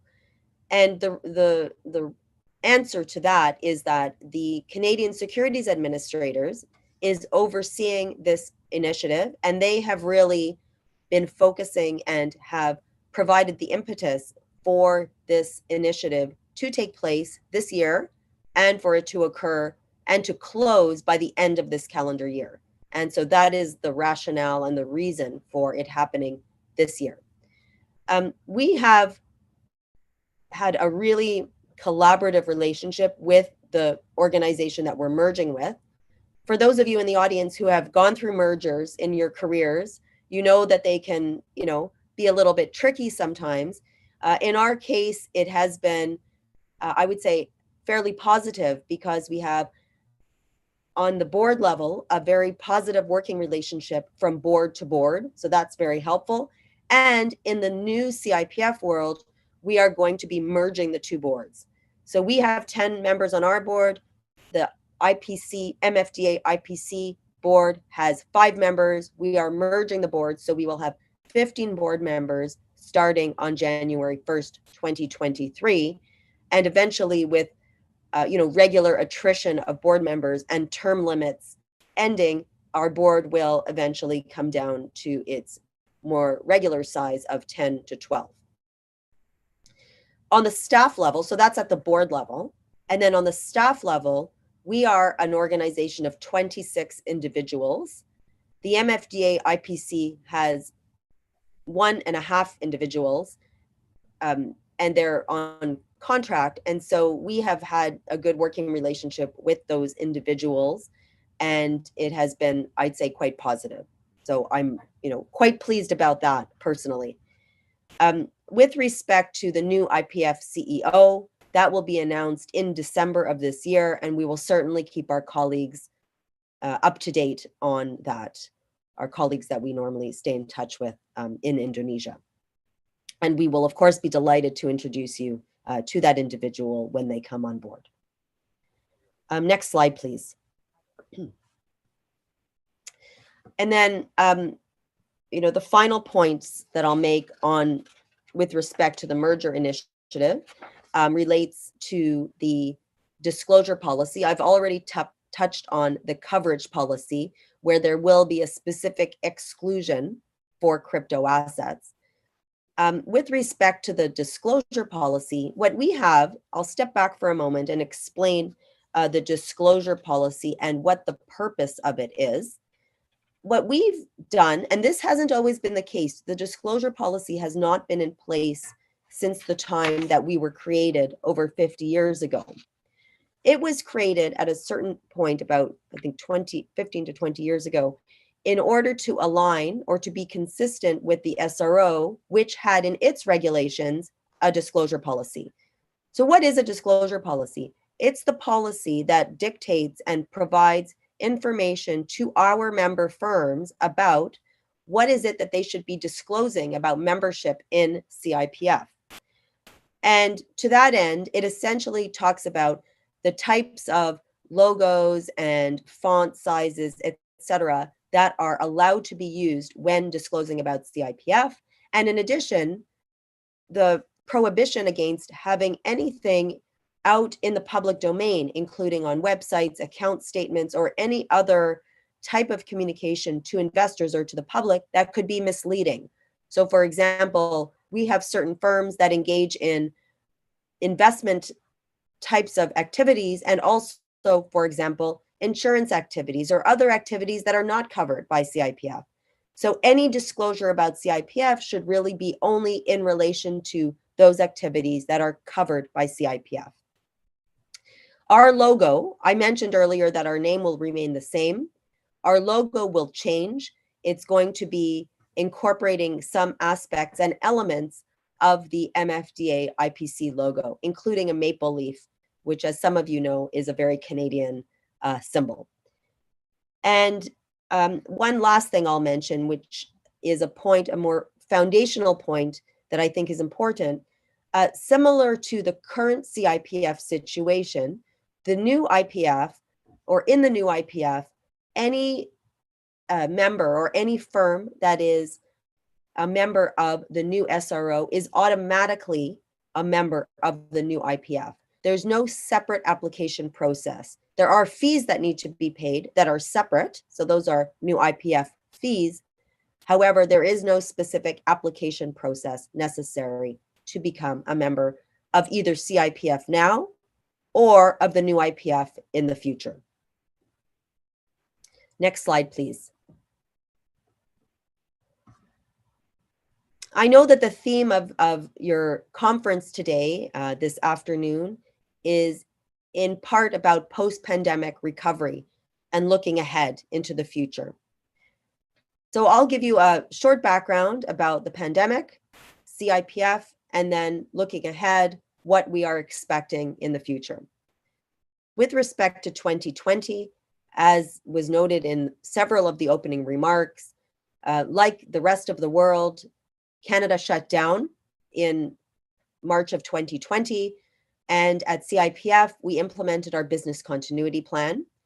We worked from home, and we were continuing to conduct our staff and board and committee meetings virtually. We even had a number of staff socials. And here we are again on a screen, doing a virtual conference. I think virtual is here to stay because it's so convenient to be able to conduct international meetings and international conferences, especially when people are not able to fly in to speak or to participate. Since that time, we've now been slowly coming back into the office. I come in personally into the office about 2 to 3 times a week. I am, of course, not in the office right now because it's 5 in the morning in Toronto. So I decided to take this particular conference from home. But normally I do try to go in at least 2 to 3 times a week. And we have resumed our board and committee meetings in person. There is an option for directors to join. We usually use Teams. I personally, as I say always, I can use any video platform now. I've even recorded podcasts virtually on a platform called Squadcast. And, I think everything has really been improved and has gotten more user-friendly as the months have gone on, and I'd say the years. It has been an interesting I'd say, challenge to some degree. I'll give you a personal anecdote, which is that I have, over the course of the pandemic, hired 3 individuals completely virtually whom I've never met in person. And well, 2 of them were during the, the real part of the pandemic when no one was traveling. And now we have hired or no one was going into the office. And now we've hired an individual who's based in a city that's not Toronto. So she's based outside of Toronto in Ottawa. So she is 100% virtual. And this is one of our first 100% virtual hires. And I really look forward to meeting her in person. But as you can appreciate, there are certain elements of managing staff virtually and in a hybrid fashion that require some additional skills and additional considerations. So one of the things that we do a lot of now is increased communication, increased touch points. I check in with my team on a daily basis, and we also try our best to be in the office at the same time so that we can have team meetings face to face. Next slide, please. And so on this, these are kind of what I'll call the fun slides because there are a lot of graphics on them and not as many words, I suppose. The next couple of slides, on the next few slides, I'll be talking about communications and stakeholder outreach, recognizing I only have about 3 to 4 minutes left.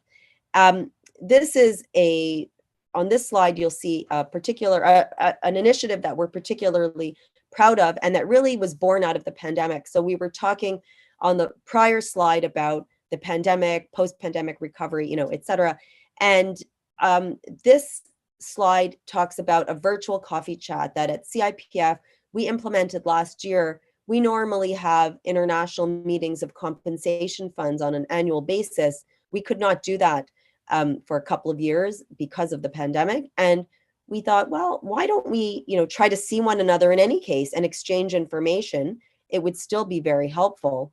And it was a big success. And so we're having a second one coming up this week, in fact. So it's happening on Thursday, and we're really looking forward to it. It was a great opportunity to discuss recent initiatives, to talk about the pandemic. 2 noteworthy things I would mention. One of our colleagues, our colleague in Spain, the Spanish Compensation Fund, they had a firm that failed in March of 2020. And they therefore needed to, or rather April of 2020, they needed to completely redo or, deal with this firm and this file on a 100% remote basis because the lockdown in Madrid had already, been instituted. That was very interesting. And it was also a second point I'd mention. It was very instructive to be able to, exchange views with our international counterparts about crypto assets, fintech, and the approach of both the compensation funds and also the regulators in their jurisdictions to these innovations and these innovative products. Next slide, please. We also have a podcast channel, and I mentioned earlier recording podcasts virtually.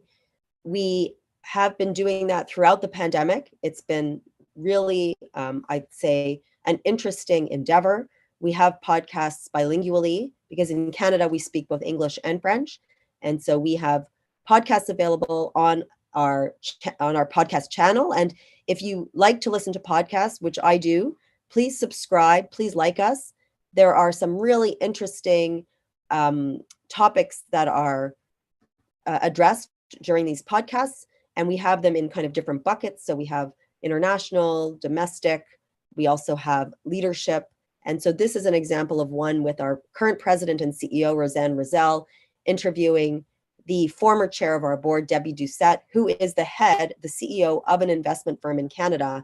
And it is about leading during transformative times and how the pandemic impacted the investment industry and what Debbie and Roseanne have done during the pandemic to lead during this time, and what are the tools and the strategies that they were able to employ in order to come out successful during the pandemic.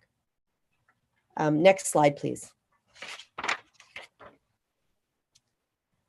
The last thing I'll mention with respect to communications, and stakeholder outreach relates to one of the silver linings. And I think I've mentioned a number of silver linings that have come out of this pandemic. Certainly another one that I'll mention is that we have become a lot more active on social media. And, we view that as a positive because we're trying to have more of an imprint on social media. And, we'll continue to post. One of the things that I did with respect to, for example, this conference, in order to publicize it a bit more, we, posted it on social media. We'll do the same after to showcase your conference and how active you are in the investor education world. And during this week, that is an important week relating to investor education. And, we would encourage you to like us and to share any posts that you think are relevant and interesting to you and to your organizations. And so we're on LinkedIn, Twitter, Facebook, etc. Next slide, please. Well, I think I'm just 1 minute over, so I hope that's satisfies the timing requirement. And I'm always open to questions. So first of all, if there are any questions now, I'm not sure how much time there is, but I'm happy to answer any questions from the floor or from our hosts. And also my contact details are on the slide. I'm always open to questions and discussions, so feel free to reach out if you have any follow-up questions. Thank you again. I wish you an excellent afternoon and conference. I think you have a lot of great topics and speakers on the program, and I thank you again for inviting me to speak.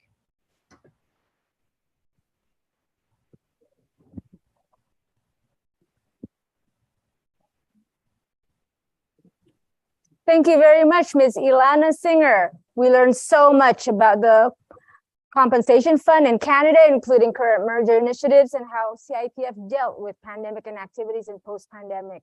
Thank you so much. That was such a very comprehensive presentation that we had. We will have a discussion later on in the Q&A session. After the other speakers come and speak, I'd like to, before we go on to our second presentation, I'd like to just say hi to the honorable guests that are still with us until these discussions. So I would like to say hello and my appreciation for Pak Anton from KPI, Pak Supranoto, hello Pak, from KSEI, Ibu Ica, Ibu Risa Rustam, Pak Iding Pardi, Pak Arisandi, Ibu Umi Kulsum, Pak Sunander. Thank you very much for attending.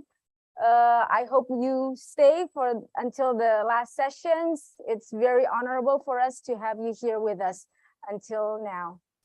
This brings us to the next presentation, which on Indonesia Capital Market Investor Protection Mechanism by Bapak Imam Cahyono. But before we start the presentation, please allow me to introduce him first. Mr. Imam Cahyono, aka MBA, is currently Deputy Director of Market Conduct Policy Development, Indonesia Financial Services Authority, OJK. Previously, he was a capital market investigator who has been dealing mostly with investigating capital market related fraud, such as financial fraud, market manipulation, and insider trading. Pak Imam Cahyono earned his undergraduate degree from the Indonesia State College of Accountancy, Jakarta. He has also holds an MBA degree from the University of Queensland, Australia. Without further ado, I would like to invite Pak Imam Cahyono to deliver his presentation.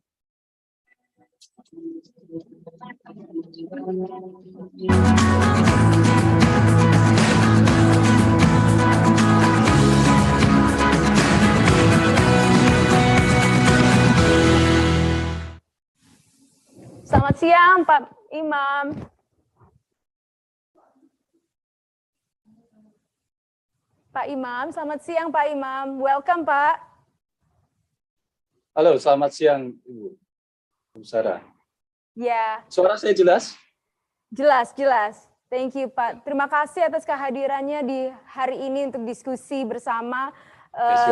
We will have the next 30 minutes Pak Iman untuk jalankan diskusi. The time and place is yours Pak Iman, silakan. Okay, thank you Bu Sarah. And I think we go directly to the slide, please.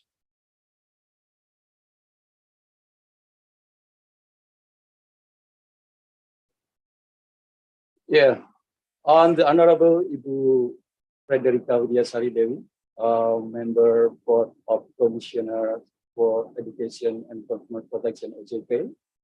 And here we have also Bapak Arik Budiman, and then Director of SROs and our college distinguished speaker, Mrs. Ilana, and also we have all their conference participants on protection of investors in the capital market. Assalamualaikum warahmatullahi wabarakatuh. Very good afternoon. Firstly, well, it would be a pleasure to be here discussing a novel thing about financial consumer protection with you all. And here, before presenting my materials on how the consumer protection mechanism that exists in the financial service sector in general, and how the investor protection mechanism in the capital market in particular, I will convey a bit information about the legal basis of consumer protection that exists in the financial service sector, held by OJK. As we see, based on the law number 21, year 2011, in Article 4, it stated that one of the purpose of the establishment of OJK is to be able to protect the interests of consumers and public. As we know that the consumers here includes investors who invest their fund in the capital market by buying equities, bonds, or any other types of securities. It also those who have policy holders in superannuation company, or those who save and deposits their money in the bank, or any others parties who use their services in the financial sector. This all cover under consumers. In line with this objective, and in order to realize this objective as well, in the organizational structure of Board of Commissioners of OJK, there is one member of the Board of Commissioners who responsible and in charge for education and consumer protection area, who will already deliver a speech before. There's Bu Frederica Widiasari Dewi is member of Board of Commissioner who in charge for education and consumer protection area. The interest of consumers or investors in capital market should gain more attention because consumers actually are the heart of financial system. We take an example, capital market as an intermediary. Financial service provider income is highly dependent on the use of their products or services used by the consumers, whether they are surplus of funds or those who need the funds. For example, in banking industry, a bank depends on the positive spread between the cost of funds paid by the third party's fund and income from the distributed fund in the form of credits. Likewise, it is also happening in the capital market, where the securities firms generate revenue from the transaction fee derived from the securities transaction carried out by consumers or investors. So that the consumers is very important here in the financial sector. Next slide. Here we have a literacy and inclusion index, and we will take a look on the national survey results on the level of financial literacy and inclusion in the financial sectors. We see here, based on the survey in 2013, 2016, 2019, and the last in 2022, we see here that the level of financial inclusion index is always higher than those of the financial literacy index. It means that the consumers has already used financial product or services, maybe without knowing them. And for sure, it will entail the consumer protection risk. Based on the, we see here in 2022, the detailed result, that there's still a gap between the inclusion and also on the literacy. So it will create a risk. What kind of risk? That's consumer protection. And we will see below, we did great detail on the survey in 2019. The capital market literacy and inclusion index is the lowest compared to the other sectors. And banking sectors is the highest both literacy and inclusion index. Although the sectoral result of the 2022 survey hasn't been published, but I'm sure that the capital market inclusion index has increased accordingly. Given also that the increase in the number of securities account holders in the securities central custody. So it will increase, but it is quite interesting that capital market is the lowest index for the literacy and also for the inclusion. One of indicators, the gap between literacy and inclusion index, also can be seen that the service provided by the OJK, I think it's for the, can be seen for the next slide, please.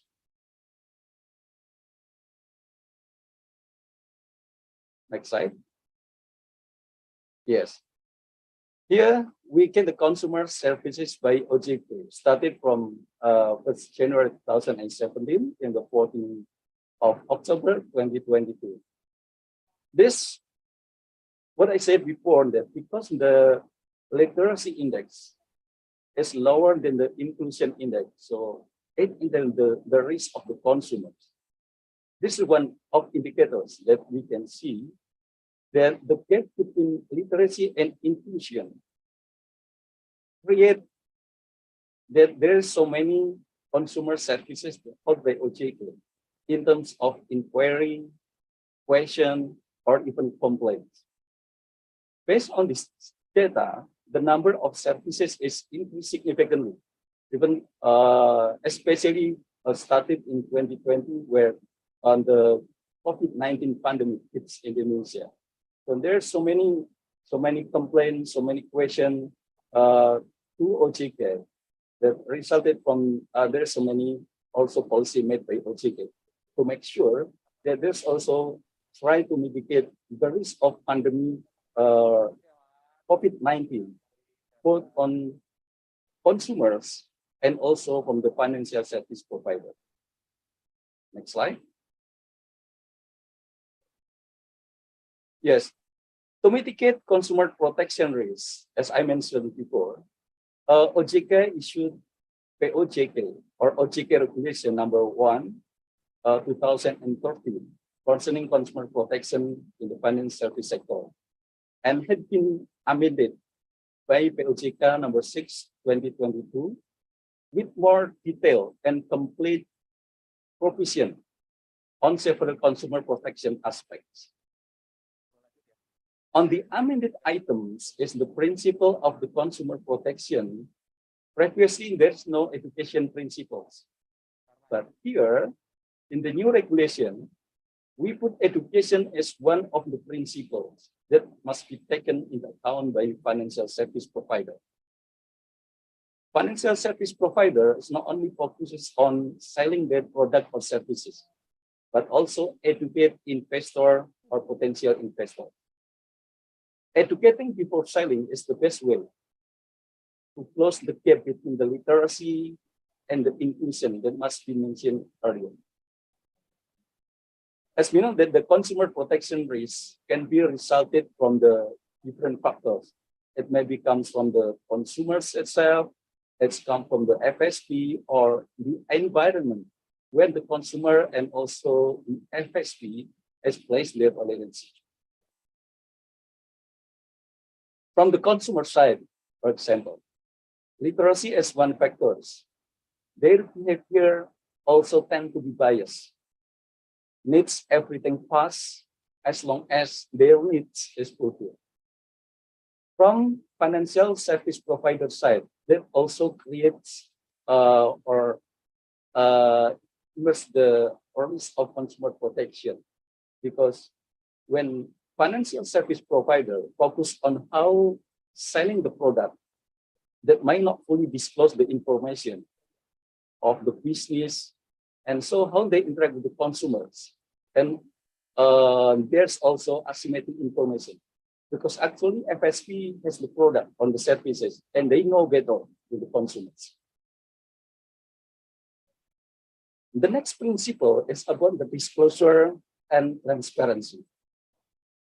As we know that the disclosure-based regulation is widely used by the capital market regulators. In the prospectus, for example, in the financial statement, or any means of disclosure in the capital market, either periodic or incidental, issuers or public company must disclose true and not misleading information.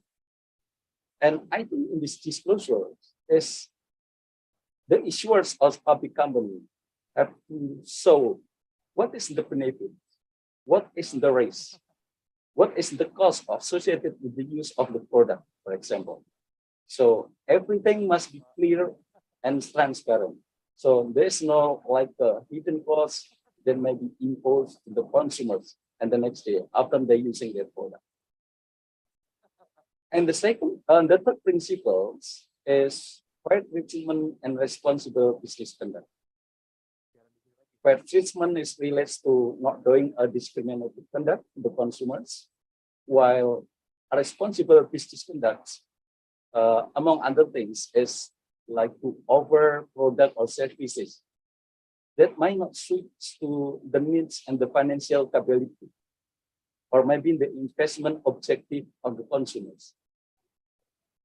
Or maybe there's a conflict of interest associated with the selling of the product or services. In the capital market, for example, an investor placed an order on the securities, and then a securities firm has interest on the securities.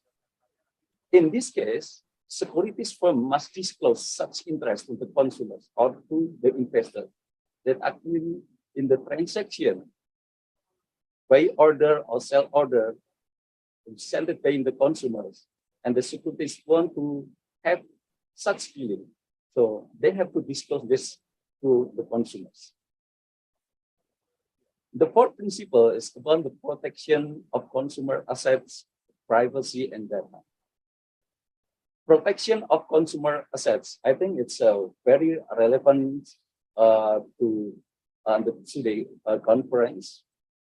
Relevant information control and protection mechanism should appropriately and with high degree of this to protect the consumers. Maybe this kind of assets, like the deposits, savings, on any other financial assets held by the financial service provider, including against fraud or misappropriation or other misuse by financial service provider or their representative. In the case there's a fraud or misuse of investor assets, securities firms must be responsible to cover the missing assets, other than handled by investor protection fund. Securities firm must be responsible first to recover the missing assets. Securities investor protection fund is like the last resort to recover the missing asset due to the misuse of the service or the product used by the consumers. And the last principle is about the complaint handling and dispute resolution. As we know that in the course of using a financial product or services, or maybe as a result of a misconduct by financial service provider, or maybe its employee or its representative, consumers might be unsatisfied or want to lodge complaint. So financial service provider has to have an adequate complaints handling system and then redress mechanisms that are accessible, timely, and also efficient. And such mechanism, based on the PUJK 6/2022, does not bear any cost, no delays or burden on the consumers. So in accordance with the above, financial service provider and authorized agent should have in place mechanism for complaint handling and also the redress, how to respond to such complaint. Financial service provider and also the consumers maybe have a dispute on something, and this dispute can be resolved by alternative dispute resolution or by court, depending on the agreement between financial service provider and also the consumers. Next slide. Yes, this is the scope of market conduct supervision. How then OJK supervise the behavior of the financial service provider in dealing with the consumers? The financial consumer protection principle that has been mentioned earlier is then embedded and implemented in the product life cycle stages. Product life cycles become the scope of market conduct supervision carried out by OJK. There is the supervision on the financial service provider behavior in dealing with the consumers or the investors in the capital market. Based on this chart, we can see that the product life cycle consists of the cycle starting from the product design and then create and disclose the information about the product and services, then also about the marketing process, the agreement, how then the financial service provider and also the consumer made the contract. Also, there's after sales services and finally the complaint handling, as I mentioned earlier. And I want to just highlight some of the important issues here. Firstly, is that our regulation emphasizes on financial conduct, financial consumer protection principles. The current regulation is emphasized on the product life cycle, pre-sales, at the point of sales, and also after sales period. Based on this cycle, its stages must be well documented as proof or evidence in the case there's a dispute happen. For example, in the product design, market research and product testing or product piloting must be documented. This is also the case in creating and also providing product summary information. So this is clear. We see also in the product marketing, recording in the marketing process is also a new obligation. As we know that the case in the insurance industry, in unit link or unit link policy program, where policyholders claim that they didn't get complete information or even misleading information from the insurance agent. But this very hard to prove because if the selling is conducted verbally, if there is no any evidence that the agents already explained about the information. So it might also happen in the capital market, where investor might be claimed that they didn't carry out a transaction, but securities firm said the investor did transaction themselves. So this become a dispute. So recording and the logbook of the system in the trading system will have to reveal the truth, whether it is the true sales of the transaction by investor or not. We also have here in a standardized contract cooling off period. It's also one of the mandatory features, a new features in the regulation. The cooling off periods actually like give the more time to the consumers to read the contract. So investors have enough time to digest the information to finally decide whether to sign the agreement or not. Investors must read the clause in the margin trading, for example. Margin trading, opening account form, custodial agreement if they save their money in the custodian bank, so that knowing the benefit raise the cost of such services provided by the market players. It also stated that in the agreement, a financial service provider is prohibited to put exoneration exemption clause, meaning that this kind of clause is prohibited to put in the agreement. This clause is actually alleviate the obligation of financial service provider and put more obligation on the consumers, or maybe reduce the right of the consumer. So it's become unfair clause in the standardized contract. And the protection of the consumer data and assets is also the obligation of the financial service provider. It will create investor confidence and trust in the capital market. A general data protection law has been enacted, so financial service provider must be aware with the criminal provision of sharing data without consent or maybe approval from the consumers.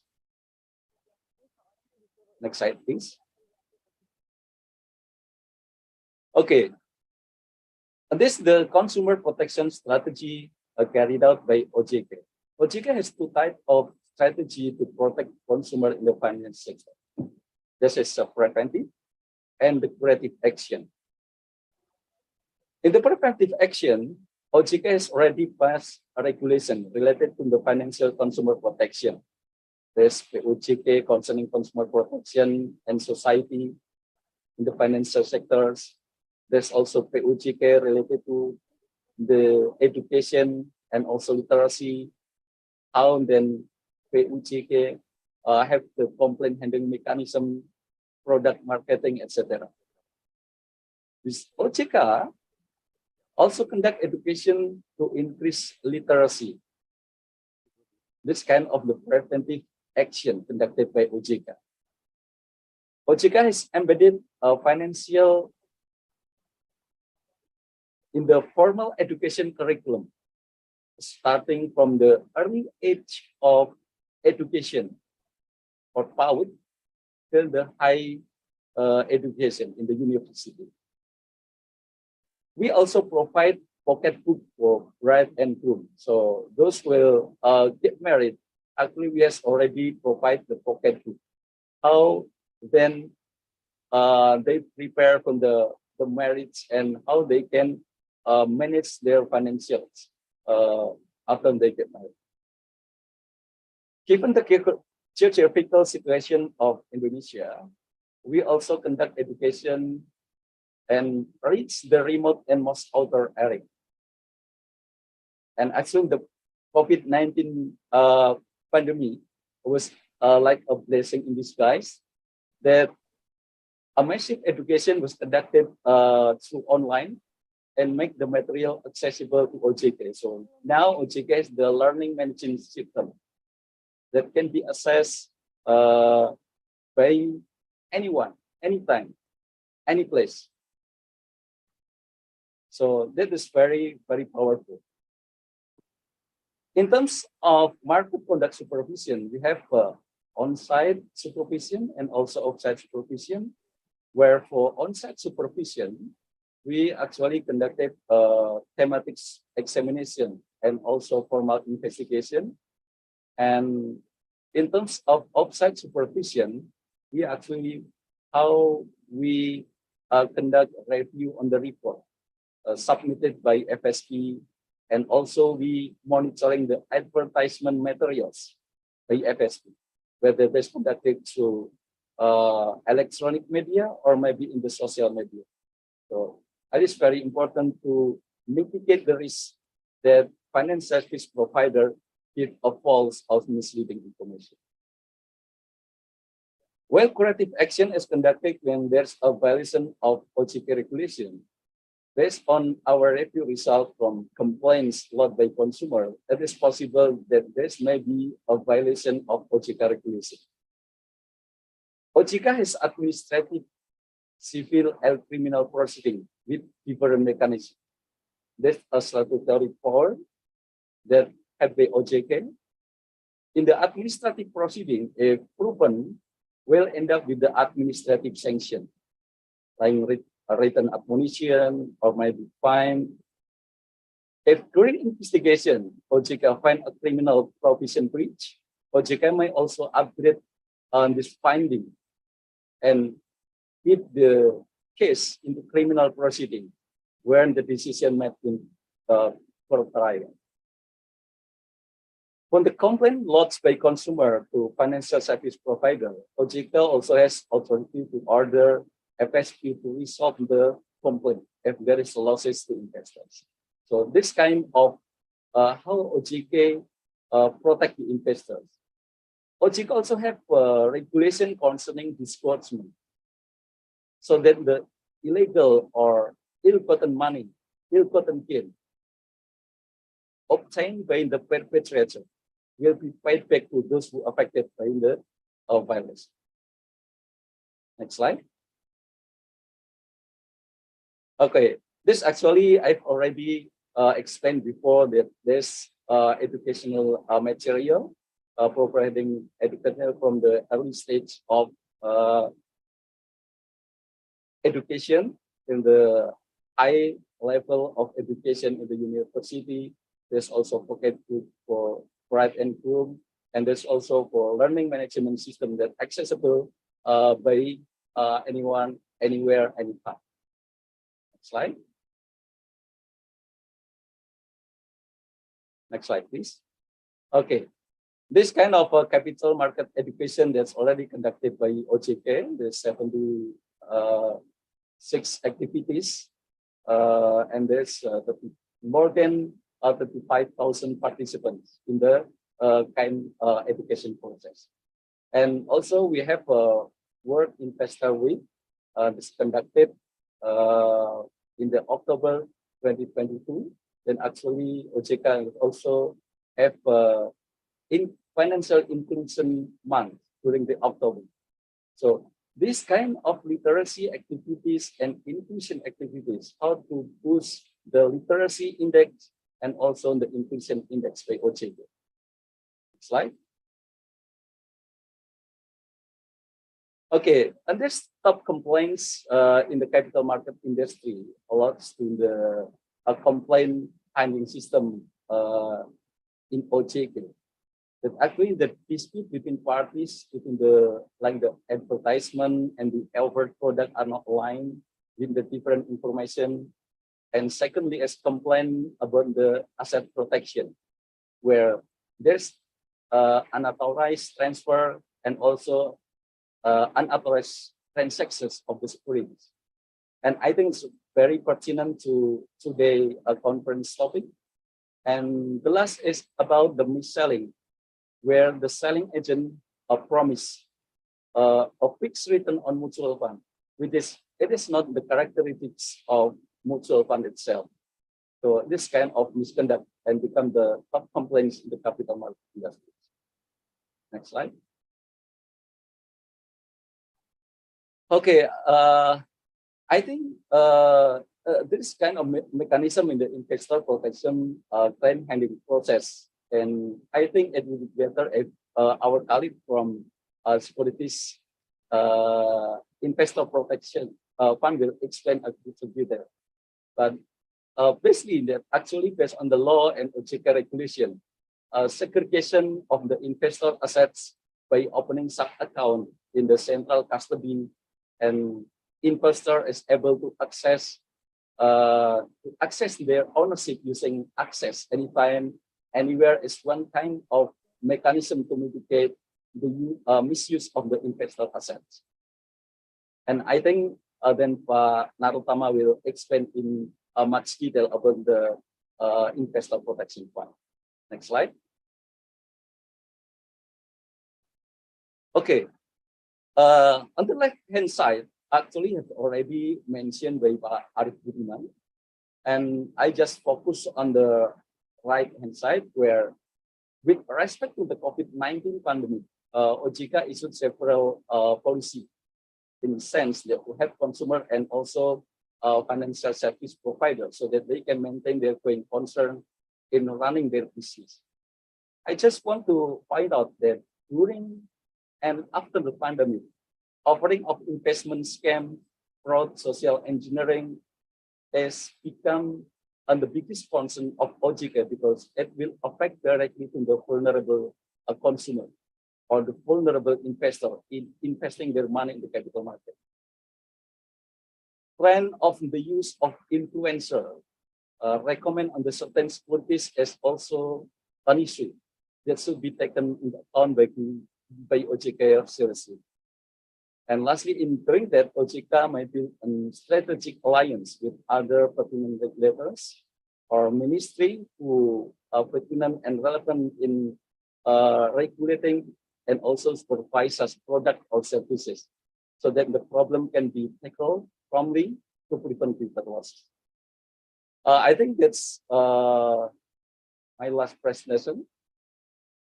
Last slide. I think the last slide is just to put and give information if any one of you or any consumer who want to lodge complaints using system, you can access complaint handling system provided by OJK on this aplikasi portal perlindungan konsumen at kontak 157.ojk.go.id. And if there is like you want to inquiry or question whether this product or services is licensed or this institution is already licensed registered within OJK, you can also call 157, and also you can also ask via WhatsApp this 181-157-157. Okay, I think this already all is my presentation, and I will take the time to Yusara. Thank you.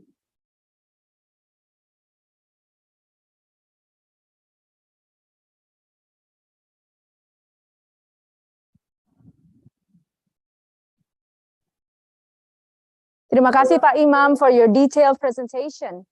We'll be getting back to you for the Q&A session very soon. Thank you, Pak. Ms. Ilyana Singer, thank you. Ladies and gentlemen, Ms. Ilyana Singer is still with us at the moment, but soon needs to be leaving earlier. So before let me open a brief Q&A session for her. I'd like to ask a question for start for Ms. Ilyana Singer. The question is quite an interesting one where there has been issues on crypto asset protections. And there was one about policy draft of crypto asset protection. So the question is, what is the underlying reason of having them protected? If we were to compare to IPF, then the assets we protect are well governed and highly regulated. However, we all know that characteristics of crypto assets are quite different. So could you please explain more about this? Ms. Ilyana? The time and place is yours. Sure, absolutely. Thank you so much, and thank you to the participant who posed the question. It's an excellent question. Let me just start by saying that, in fact, we do not protect against losses relating to crypto assets. So just to be clear on that, crypto assets are not eligible assets within the CIPF coverage policy. And so if we go back to the framework that I was discussing earlier, looking at eligible account, eligible customer, and then eligible assets, crypto assets are not considered eligible. And so, then you might ask, well, why not? And I know part of this question was, the characteristics of crypto assets are, of course, very different than those of traditional securities.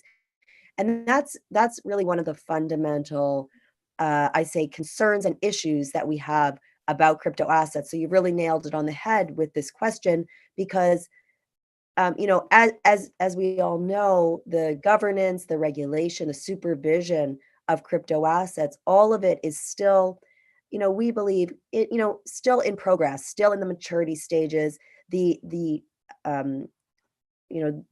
crypto space itself is still in evolution, if I could put it that way, and the regulation and the supervision of those assets and of, for example, the crypto trading platforms also in evolution.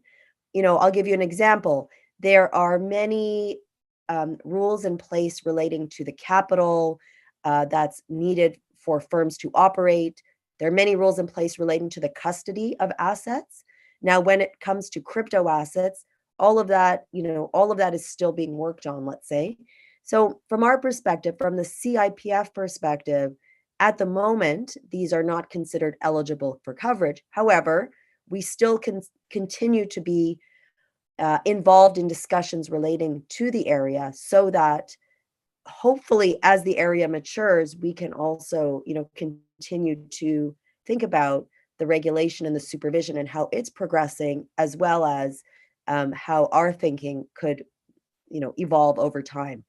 And if I could just say one last thing, with respect to coverage, it really is our board of directors that has the discretion to interpret our coverage policy. And so it's not a staff decision. It really is, we often make recommendations, but it's our board that ultimately makes the decision and determinations regarding coverage. I hope that answers the question. Thank you. All right, thank you very much, Ms. Ileana Singer. So this will probably be the end of this of a very brief session of Q&A with Ms. Ileana, as she will have to leave very soon. But we will have other Q&A session, longer one, right after Narottama's presentation, which will be coming up next. So thank you very much, Ms. Ileana. Thank you for being with us. Appreciation and very honored to have you with us. Thank you very much. And thank you for the invitation. I'm honored to have been part of it. Thank you. Thank you. The next presentation is from Pak Narottama Arianto, the President Director of Indonesia SIPF. Allow me to introduce to you him, Pak Narottama, who is currently the President Director of Indonesia SIPF. He holds a master's degree of accounting from the University of Indonesia and obtained professional degree PPAK from the Economy Faculty of the University of Indonesia and earned bachelor degree in economics also from the University of Indonesia. Pak Narottama has several certifications. One of them is qualified internal auditor, and another one is the certified lead auditor ISO 9001-27001, and he's also a certified risk management professional, and on top of that, he is also a certified human resource professional. I would like to invite Pak Narottama. Without further ado, I would like to invite him to deliver his presentation. The time and place is yours.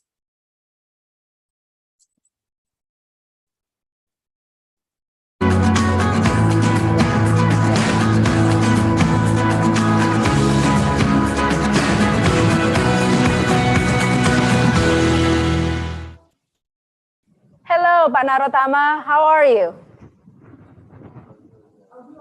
Hello, Bu Sarah. Yes, my old-time friend. All right. Well, the evening is getting quite near to the last of the session, but this is the one that we've been waiting for, this presentation. So let's go for this presentation before the Q&A session. So I would like to allow Mr. Narotama for his 30 minutes presentation. Okay, thank you, Bu Sarah. Before we start, maybe I see Bu Ica, Pak Sunanda, Pak Sup, Pak Arif, Pak Yulianta, Mbak Mariska, Pak Imam Cahyono, and also, of course, Bu Sarah as our moderator, and all the participants. Good afternoon, everybody, ladies and gentlemen. Assalamualaikum warahmatullahi wabarakatuh. Allow me to continue sharing about Investor Protection 2 Investor Protection Fund, or we call Dana Perlindungan Pemodal or DPP mechanism in Indonesia. Okay, before we start, please watch our short video about investor protection in Indonesia capital market.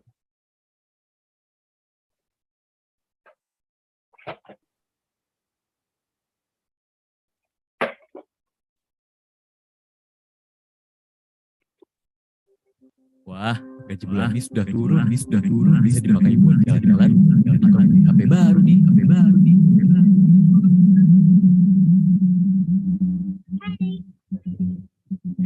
Kamu siapa? Aku si Poppy. Jadi penghasilanmu cuma dihabiskan untuk jalan-jalan dan beli HP baru itu. Iya, emangnya kenapa? Kalau kamu terus membiasakan hidup konsumtif, bagaimana dengan masa depan? Aku juga menabung di bank kok. Tapi kalau cuma nabung, pasti akan kalah dengan inflasi. Coba deh untuk mulai berinvestasi di pasar modal. Emang aman? Takut ah.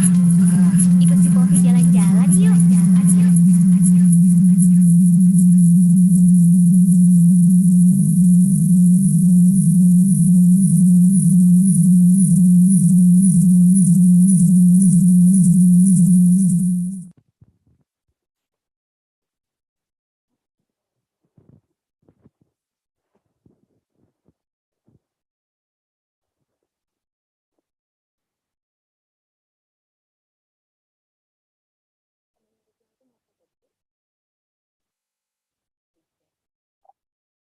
Okay, I'm sorry, due to the technical issues, maybe let me start to our presentation. Next, please.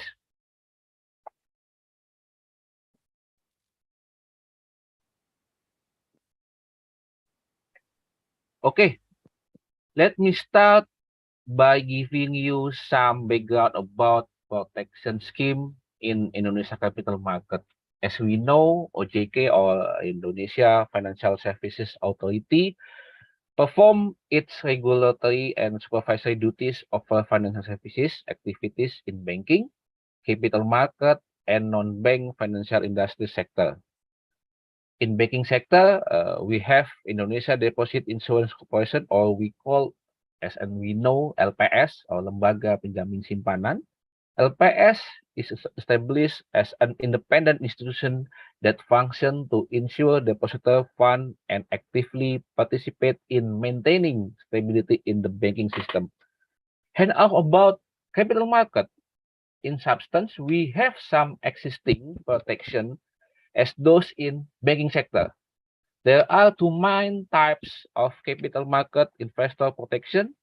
First of all, in the settlement transaction process, as we know, we have KPI in Indonesia capital market industry serve as a clearing and guarantee institution who perform exchange transaction, clearing and settlement guarantee function. And second one is in the asset depository area. The asset that you invested in capital market and recorded by KSE is under Indonesia ICPF protection. Next, please. Okay, this picture or slide shows protection significance. Quite often, we compare the significance of protection existence with the needs of having airbags in our cars. So, what is the importance of protection? We must have Airbags are expected to protect us from worst case scenario, and we want the airbags to function perfectly. But never use it. We never want to use the airbags. No, because what? Because if they are being used, our lives is already at the stove. This is our anecdote. Okay, next please. Okay, related to this slide, we talk about the risk. Even though we already have investor protection mechanism in IDX, such as special notation, unusual market activity, and other mechanism, we still have the risk of losing assets. Look at the picture. Custodians. Custodians has the authority to administer of investor assets include record, save, transfer, utilize, and report transaction. There is a potential risk. The unauthorized transfer of investor asset. This is our coverage. The risk of unauthorized transfer by custodians. But there are some risks we don't cover. Can consist of decreased instrument value of price, instrument liquidity, delisted stock, physical instrument scripts. For your information, our protection mechanism is only for scriptless instrument. And how about our parents or our senior who has been an investor from a long time ago and have script instrument? It's better to contact Securities Administration Bureau or BAE or Bureau Administration Effect and change into scriptless instrument. After that, it will be able to get our protection. Okay, next please. Okay, this slide describe about our company. PT Penyelenggara Program Perlindungan Investor Efek Indonesia. Quite long, but we know as Indonesia SIPF or Indonesia Securities Investor Protection Fund. Indonesia SIPF only handles claim from the investor who lost their assets based on approval from OJK. We operate based on regulation from OJK or POJK. There is two regulation, POJK number 49 and number 50. For your information, we still very young. We operate officially as Indonesian SPF since September 2013 or around 9 years ago. We have core values, significant consist of integrity, professionalism, teamwork, and customer focus, or we call I-Protect, equal with our main function in Indonesia capital market. Okay, next please. Okay, related to this slide, OJK or Indonesia Financial Service Authorities is the highest institution in the Indonesia capital market scheme. And then there are SRO, consists of IDX, KPEI, KSEI. They are our shareholder with equal percentage of ownership. Okay, next please. Well, turning our attention to the fund and the institution. Dana Perlindungan Pemodal or DPP, or in the slide, Investor Protection Fund or IPF. DPP is a pool of collected fund to protect the investor from loss of assets. And how about the DPP or Investor Protection Corporation or IPC? This is a corporation established by the license from OJK to administer and manage investor protection fund. In this case, its mandates to Indonesia ICPF. DPP and PDPP or IPF and IPC are two separate entities. We make defense monitoring report. We make separate financial report, and each financial reports regularly audited by public accountant firm to make sure this is a different entities to the with handling with independent. Okay, next please. Let's move to our funding source. In performing its mandates and duties, Indonesia SPF collects funds from the following sources. Number one, from initial fund contribution from our shareholder, consists of IDX, SE, and KP. Membership fee, the value of which shall be determined by the OJK, consists of initial membership fee and annual membership fee.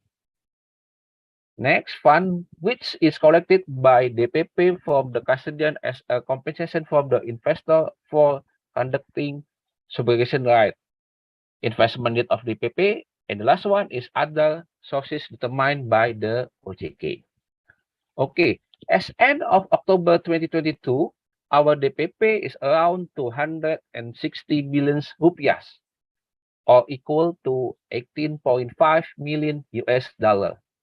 Okay, in the other hand, we have investor compensation reserve fund, or we call CGLP, cadangan ganti rugi pemodal, which is to be allocated as IPF in case of emergency. We can activate when insufficient DPP or IPF to cover the investor loss happen. And now our CGLP is 150 billion rupiah, or equal to 10.5 million US dollar. For your info, we conduct periodically coverage analysis of our investor protection fund, and as October 2022, we can cover 7 members who has highest risk based on our risk assessment. Okay, next please. Okay, this is our membership. There are 97 members from broker dealers and 22 members from custodian bank. You can see full list of our member in our company website at www.indonesiacpf.co.id in the section in the membership section. Okay, next please. Okay, this slide describes about criteria of protected investor. Indonesia SPF protects the investor if own single investor identification provided by KSE. But Indonesia SPF doesn't protect investor who meets the following criteria. Number one, investor who involved in all becomes the causes for the loss of investor asset. Investor is a majority shareholder, director, commissioner, or employees under custodian director, and of course, investor has affiliation with the parties in point 1 and 2. Okay, next please. Okay, related to this slide, our maximum compensation fund has increased several times. For now, Alhamdulillah, Rabbil Alamin, at the beginning of 2021, our maximum compensation for loss of asset is about 200 million rupiah, or equal to 14,000 US dollar per investor, and 100 billion rupiah, or equal to 7.02 million USD per custodian. Next, please. Okay.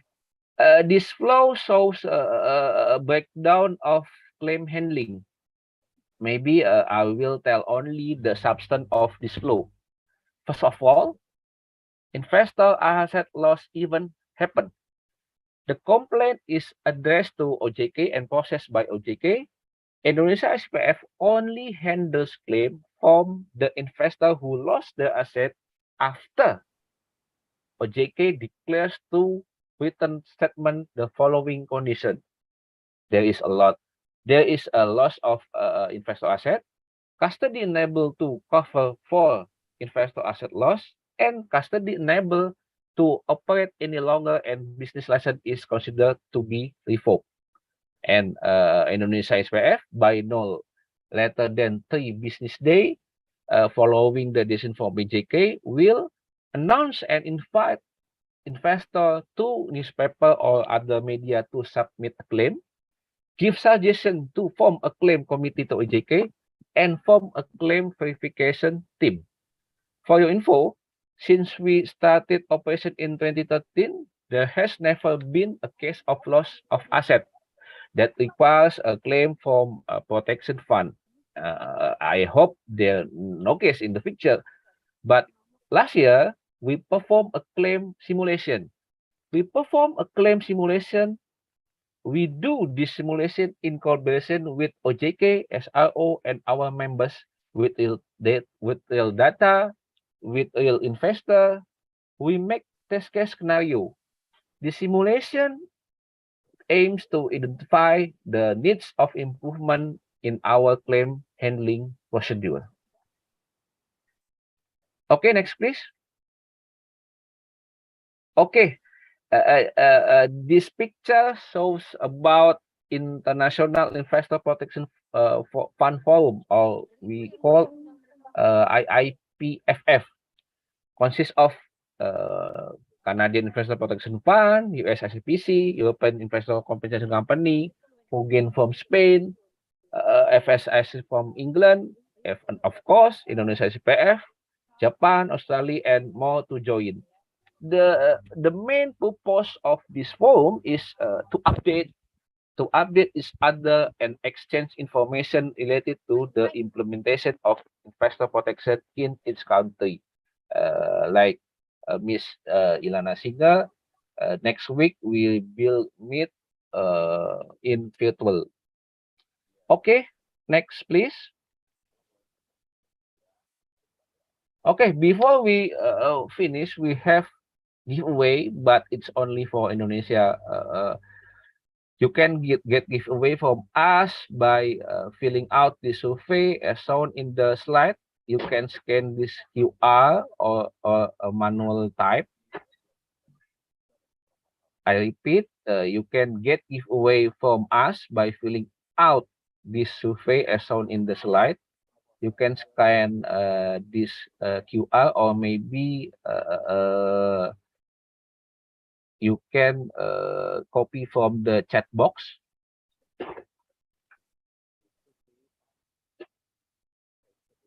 Okay, this is our contact. You can reach us on our social media, in Instagram at Indonesia ICPF, or even you can save our number on 0811 333 6553. I repeat, 0811 333 6553. Okay, this is the end of my presentation. Thank you.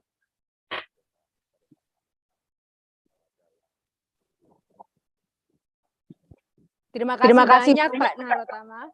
Thank you, Bu Sarah. Atas presentasinya. Thank you. Ladies and gentlemen, we have completed all the presentations. That brings us to the Q&A session of this conference. I would like to thank all our guest speakers for their valuable presentations, and we will be coming soon with the Q&A session. But first, I would like to call on a brief photo session for our honorable guests that has been attending since this early afternoon. So I would like to invite to open camera for a brief photo session to Mr. Narotama, Ms. Mariska, Ms. Meti Yusantiati, Mr. Arisandi, Pak Imam Cahyono, Mr. Hendro Utomo, Mr. Anton, Ibu Ica, Mrs. Risa, Mr. Sunandar, any others? I think these are the ones that I have seen that's on the premise in the Zoom, and I also would like to invite, if still in this event, Mr. Urip, Mr. Nyoman, and also Mr. Urip and Mr. Nyoman, and also Mr. Eding.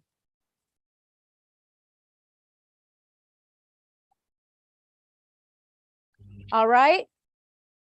If everybody would please open their cameras, and we will have a brief photo session. And ladies and gentlemen, after this brief photo session, we will continue on our Q&A. Okay, everyone all set?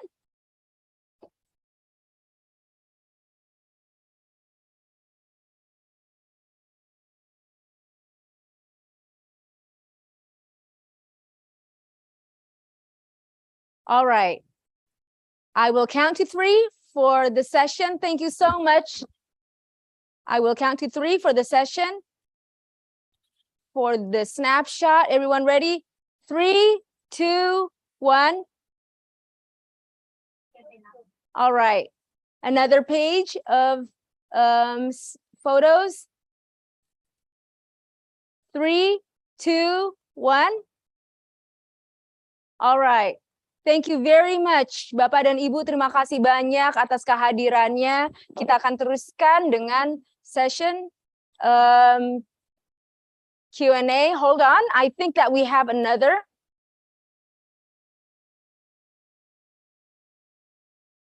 All right. We're done with the session. We're all set for the Q&A. Okay. Our Q&A session will be opened for the forum, and I have already some questions coming into the chats. So the first one would be a question for Pak Imam Cahyono. Pak Imam Cahyono, regarding the dispute resolution by OJK during the claim handling stages of IPF, what are the possibilities of setting the dispute parties? For example, was it always settled down over the courtroom, or are there any applicable methods that can be done? That would be the first question. And the second question for Pak Imam would be, how is the case increasement trend during the pandemic? How do you think that has happened, and what's happening in the cases? And also, are they quite, how are their reactions with these cases? Especially when recession issues are arising quite recently. That would be the second question. And the third, what could we expect from the new Consumer Protection OJK regulation, number 6/POJK.07/2022? Are there any issues investors could rely on with these regulations? That's the third one. So please, Pak Imam Cahyono, the time and place is yours.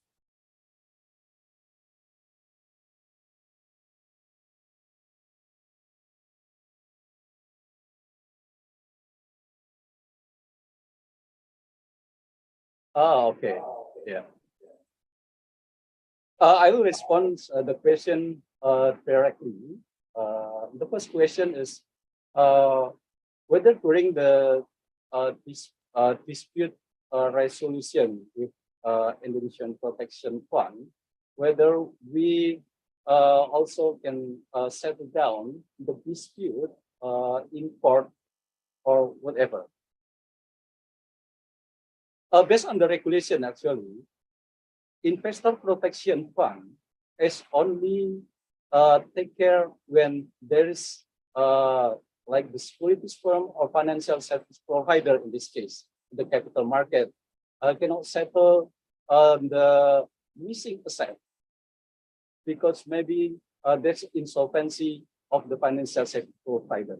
So it could be in the last resort of settling the missing asset.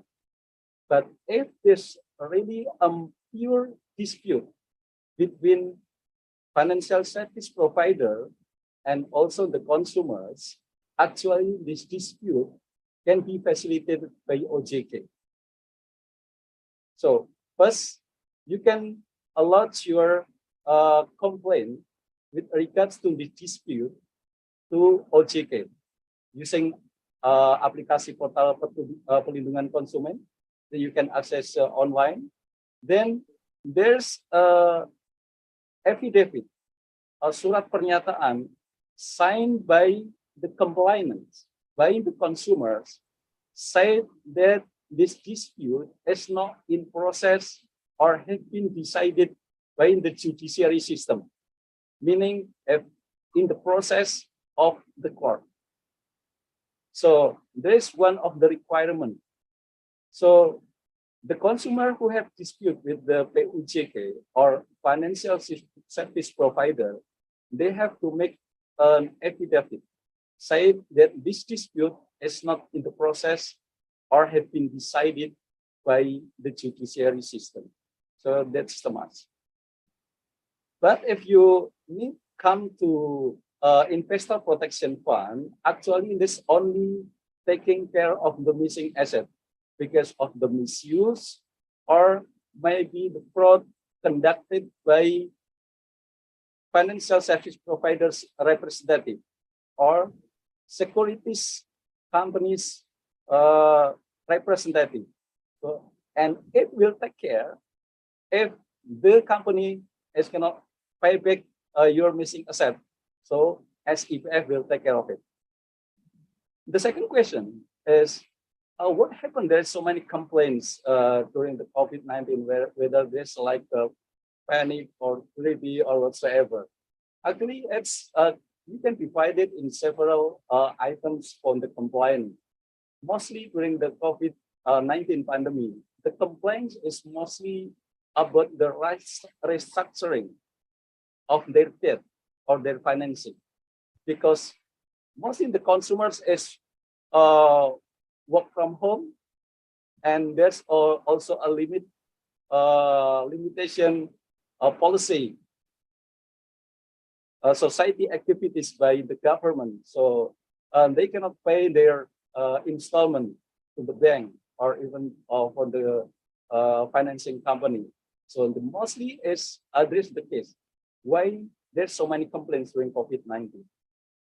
The problem is, if the consumers all propose apply for the restructuring process, the problem, because the financial service provider is also the limitation, because they have to meet a regulation with regards to the prudential regulation, like the financial ratio, they have to maintain.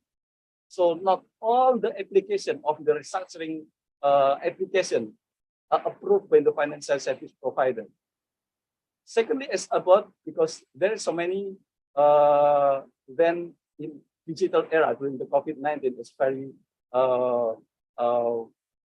increased rapidly, also because of P2P lending.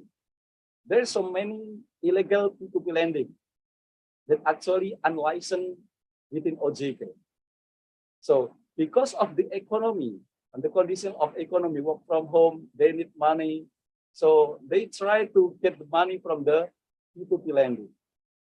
The problem is, when we try to apply the P2P lending, actually there's actually so many requirements that actually like the contact of ours can be accessed by the P2P lending.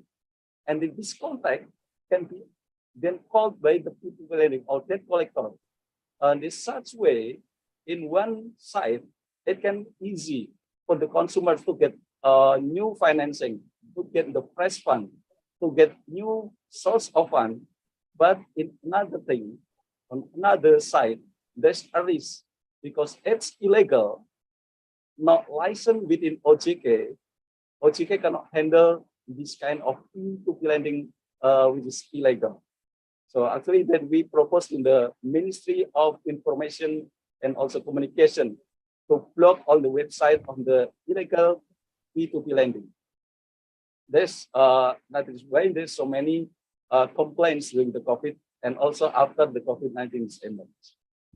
Very interesting, actually, Pak Imam, how you were discussing about there are kind of like different categories here, what we're talking about when it comes to the complaints itself. I mean, some of them came from because of the pandemic situation. There are growing digital financing. Everything is like online, technological issues going on, and security issues going on and so forth. But then again, there are also that what has been happening are, of course, there are cases that's going on in the market also, which kind of a bit gives consequences through this. But if you kind of weigh it on, is it like quite different when it was before the pandemic? And would you say, how would you see the landscape of complaints and also the issues will be after the pandemic?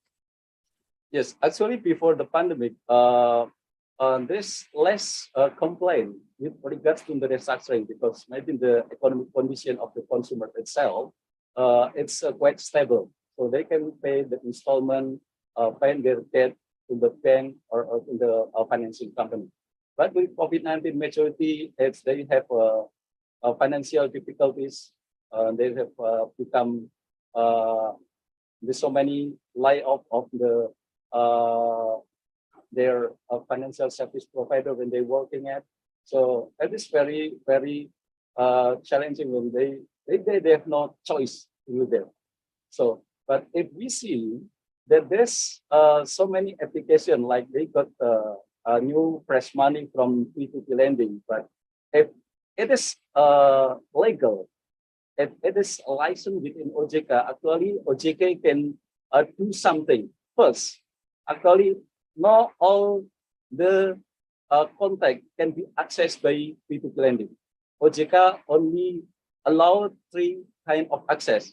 First is camera. Second is location, to make sure where it's located. The third one is camera, location, and microphone. Because it's the way PUJK or financial service provider can access whether this kind of this type of consumer is really exists or not. But it's different from P2P lending illegal because they can access anything. They can access your contact, they can access your gallery, you can do anything. Secondly, OJK can limit because on the limit of the interest rate itself, based on the association, it's around 0.8% a day at the first time when by COVID-19. But after that, there's a restructuring process where the P2P lending also decrease the interest rate with 0.4% a day. So, but it is different from illegal P2P lending. They can just put the interest rate high. So sometimes we see that someone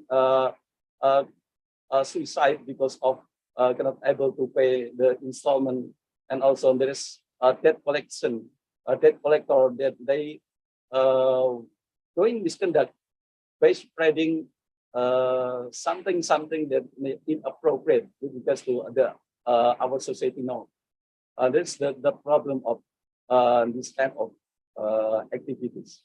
So I think this the important thing why we should take care of that. We should apply to the financial service provider, which is licensed and regulated by OJK. So OJK, in case there's something happen, OJK can reach by their hand to help the consumer itself. All right. Well, this kind of very much correlates with the third question. There are many investors here in the audience, I'm very sure, market players for sure, that would like to know what issues or what solutions are covered here in the in OJK's new regulation from the number 6 POJK .07/2022. Could you kind of elaborate on that, Pak Imam? Yes, I will highlight 3 points in here. First is with regards to the product life cycle. In the first stages, this in the product testing. Actually, before this regulation, financial service provider can just launch their product directly. But now they have to be like market research and also product testing for the limited consumers before it's sold to the public. Meaning that they have a limited, they have time to like trial to limited consumers first before launch to the public. If there is already done that during this kind of a trial, this product is fulfill the consumer protection aspect. So it will come here, then. because the OJK will give the license of the product, and then the financial service provider can launch the product and sell, marketing the product to the public. That's the first point. The second point is about the cooling off period, because sometimes, because the concern or the focus of financial service provider is to get their consumers selling the products, or like the insurance company just they how to closing the policy. So we have to give a cooling off period to the consumers. Let the consumers think and rethink whether they want to use that product or not. Because if we see the agreements, such agreement, there's like a policy of form, or maybe we see another credit contract or whatsoever. Actually, there's so many documents that consumer have to read. So just to make sure that whether this product is suitable to our needs, or whether our financial capability is suitable also for this product. So if then the consumer thinks that, oh yeah, I've already read the terms and conditions, all the clause that I think it's suitable for this product and I will buy it. So it's kind of giving a more time to the consumer to digest information and think for the product. The second and the third is about the recording process during the marketing process. Previously, we don't have this kind of regulation, meaning that if there is something happen and there's a case or dispute between consumers and financial service providers, there's no proof, there's no evidence. By using this recording means of marketing, if there's something happen later after the use of the product, we can just retrieve or open the recording process.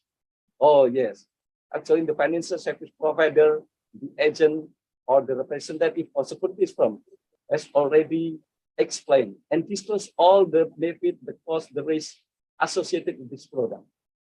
But if we see the recording itself is not contain this kind of information, oh yes, actually financial service provider didn't carry out this business responsibly. So it's become the responsible of financial service provider then to redress any losses of the consumers. So there's 3 points that very important for us to make sure that the consumer protection issues is covered by this OJK regulation. All right, thank you. Excellent perspective there, Mr. Imam. Thank you very much for the comprehensive explanation. We really know how the regulators, right, are putting their regulations and trying to help their protecting their consumers here for our market. So thank you very much, Pak Imam. Very much appreciated. All right, the time is kind of very short here for us to proceed to the next question, which will be for Pak Narotama. So I have a question for you, Pak Narotama, here from the chat that is there for you. For Indonesia SIPF compared to CIPF, we can assume that there is still a wide gap from the two institutions in their operational business, yet at the same time, there is still an immense opportunity for Indonesia SIPF to grow, to present the trust amongst the industry for sure, and to create a more secured environment for the market. So as well as speaking of recovering stronger, just like our conference theme today, what could you expect from Indonesia SIPF to create a stronger industry, especially in Indonesia capital market? Okay, thank you, Bu Sarah.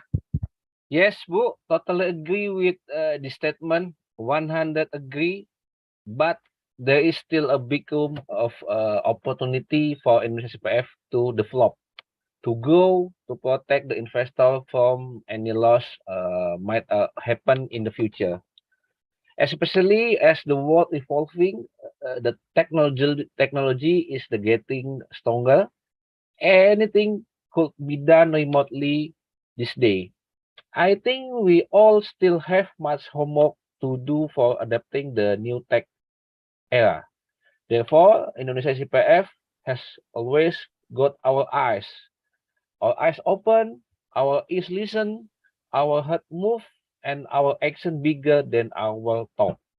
Indonesia SPF initiate several strategic plan in the near future and the long run, such as expanding the asset protection coverage, increasing the IPF as well as the maximum compensation, aligning with the industry trend such as Syariah investment mechanism in Indonesia capital market, and also we want to expand the product that we cover from our dana pelindungan pemodal, our investor protection fund, like Miss Ilana Singer said before.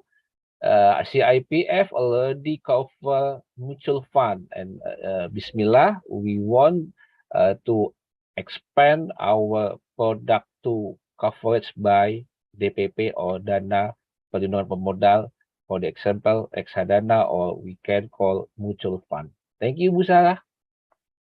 Thank you, Pak Narotama. Okay, so there's some other chats that might be a bit similar to the one that I have just questioned here, and maybe there will be others that needs to be referred and needs to be also attended to. So we will come and get back on that, but we have to finally end this conference since it has time to finally for the closing. So finally, we have to come to the end of the international conference. Ladies and gentlemen, I would like to thank our guest speakers again, Ms. Ilyana Singer, Pak Imam Cahyono, and Pak Narotama for the great presentation, for answering participants' questions also. And also, I would like to thank honorable guests, respectable, distinguished guests that have attended this conference throughout the day. So thank you also, participants, for your active participation. It was a pleasure to have all of you here with us today. And hopefully this conference will be beneficial for everyone. I thank you once again, everyone. Hope to meet again in other exciting events held by the Indonesia Capital Market Institute, or TICMI, and the Indonesia SIPF. Assalamualaikum warahmatullahi wabarakatuh. Waalaikumsalam warahmatullahi wabarakatuh.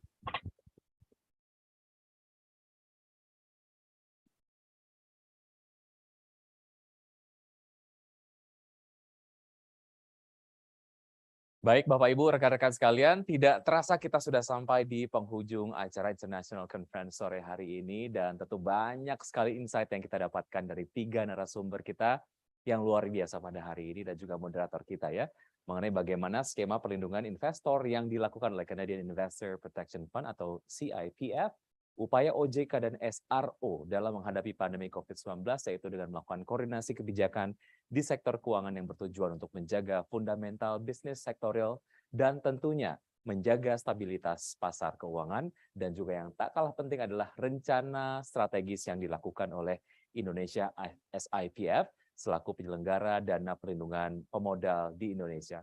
Untuk itu saya ucapkan terima kasih kepada Bapak dan juga Ibu dan rekan-rekan sekalian atas partisipasinya. Saya Wiki Adrian, undur diri. Sampai jumpa.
menyampaikan selamat pada Italia yang telah sukses menjalankan presidensi G20 di tahun 2021. Dan Indonesia merasa terhormat untuk meneruskan presidensi G20 tahun 2022.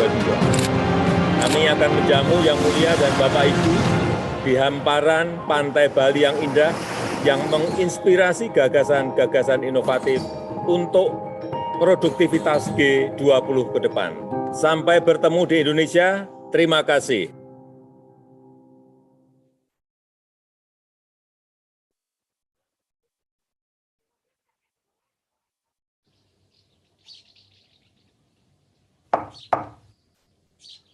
Assalamualaikum. Waalaikumsalam. Bu, Pak Rahmat dan Bu Titin sudah datang nih. Pak Rahmat, Bu Titin, ayo masuk. Tante Sari, ini kita bawain roti dari toko. Andi yang pilihin loh. Wah, Andi pintar sekali. Terima kasih ya. Itu sepeda motor yang waktu itu kan, Sur? Yang kita belinya barengan. Angsuran kreditnya sudah lunas kan ya? Wah, iya, jadi ingat. Waktu itu Pak Surya mau yang warna hitam, tapi Bu Sari minta yang warna putih. Akhirnya Pak Surya terpaksa mengalah ya kan? Iya, Bu.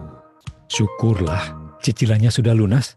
Rasanya lega sekali saat sudah menerima BPKB. BPKB-nya Sudah, Pak, sudah. Jangan dipikirkan terus ya. Malu loh ada tamu. Jadi sebenarnya kami sedang bermasalah dengan perusahaan pembiayaan yang memberikan kredit kendaraan bermotor untuk sepeda motor itu. Masalah apa itu, Bu? BPKB-nya sampai saat ini belum kami terima, Bu. Apa alasan mereka, Sur? Mereka bilang masih dalam proses. Entah proses apa, tidak ada kejelasan. Kami sudah bolak-balik ke kantor mereka, tapi belum juga ada jawaban yang memuaskan. Bagaimana dengan pembeli kendaraan yang lain? Mereka pun memiliki masalah yang sama. Kami sama-sama bingung harus bagaimana. Padahal ini kan hak kita. Kita tidak bisa tinggal diam, Sur. Pasti ada cara untuk mengadukan masalah ini. Wah, gimana caranya, Pak? Saya juga tidak tahu sih, tapi saya dan keluarga Sikapi lainnya akan membantu kalian untuk menemukan solusinya. Ayo anak-anak, kita mulai misi kita. Kayaknya ketemu nih ya. Namanya APPK atau Aplikasi Portal Perlindungan Konsumen. APPK? Aplikasi Portal Perlindungan Konsumen atau APPK adalah sistem layanan konsumen berupa aplikasi berbasis web untuk mengoptimalkan penanganan pengaduan dan penyelesaian sengketa di sektor jasa keuangan di bawah pengawasan OJK. Di sini ada layanan pertanyaan, layanan informasi, dan pengaduan. APPK memiliki 3 fitur utama, yaitu pertanyaan, untuk menanyakan hal-hal terkait produk atau layanan pelaku usaha jasa keuangan, pemberian informasi untuk menyampaikan informasi atau laporan ke OJK, dan pengaduan konsumen untuk melakukan pengaduan sebagai konsumen di sektor jasa keuangan. Berarti kita perlu mempersiapkan dokumen dan mengirimkannya ya? Betul, Pak. Setelah itu, kita bisa melakukan pengecekan progres pengaduan secara langsung pada menu cek status pengaduan di website APPK. Ayo Pak, kita segera siapkan.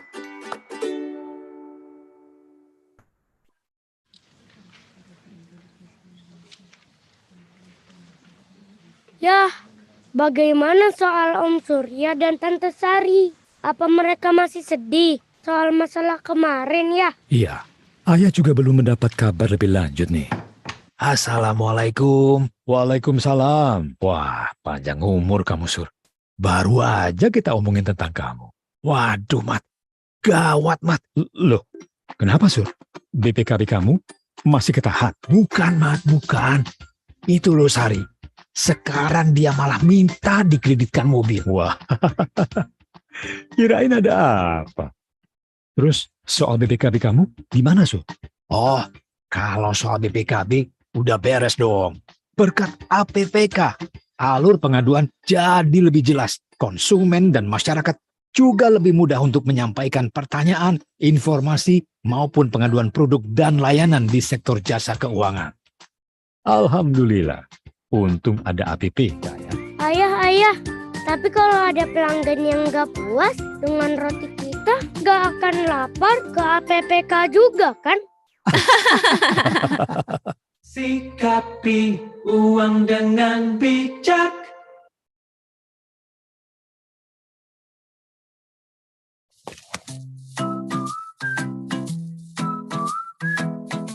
Warren Edward Buffett adalah seorang investor dan salah satu orang terkaya di dunia. Buffett juga dikenal karena metode investasi value investing. Kamu masih belum nyerah juga ngajak aku masuk kelas investasi saham, Vin? Hayolah Gus, kan kamu sendiri yang bilang mau cari kelas online. Nah ini nih yang menarik. Sistem online trading syariah atau SOTS. Apa bedanya dengan trading saham biasa? Aku juga belum tahu. Makanya, gimana kalau kita ikuti kelasnya?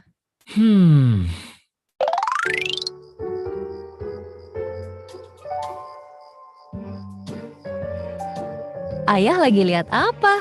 Kok sampai senyum-senyum begitu? Ini Bu, investasi saham ayah sedang naik. Nggak terlalu besar sih, tapi alhamdulillah. Mana lihat ya?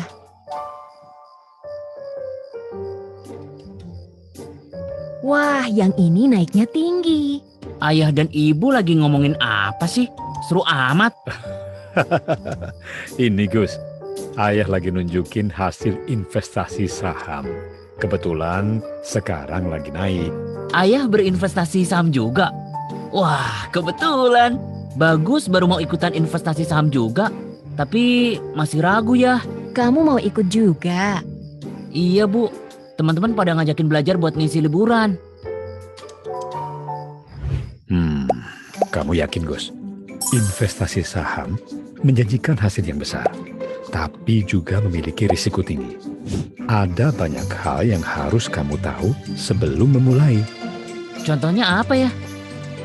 Kalau untuk ayah pribadi, dalam berinvestasi ingin sesuai dengan prinsip syariah. Prinsip syariah? Oh, kalau nggak salah ini yang tadi dibahas sama Vin. Jadi ayah ikut juga? Betul Gus, ayah dukung kamu belajar soal itu. Karena saat ini juga ada pilihan instrumen dan sistem investasi syariah. Pasti ya, bagus bakal cari tahu sendiri ah.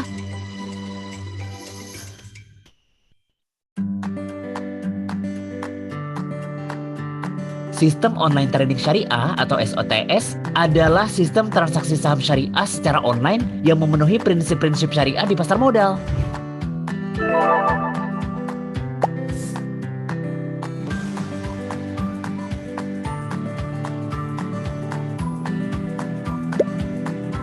SOTS memiliki beberapa fitur, yaitu hanya saham syariah yang dapat ditransaksikan.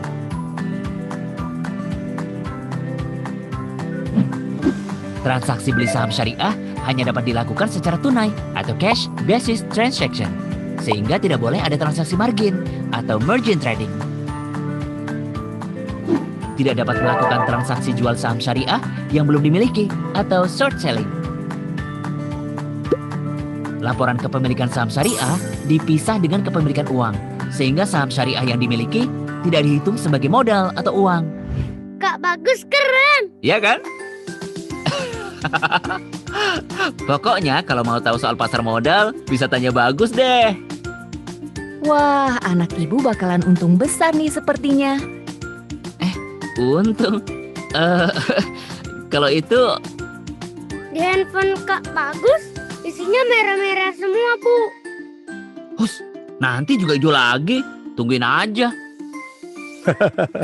Tenang saja, nanti kita sama-sama belajar sampai jago berinvestasi di pasar modal ya. Terus jangan lupa traktir ibu ya.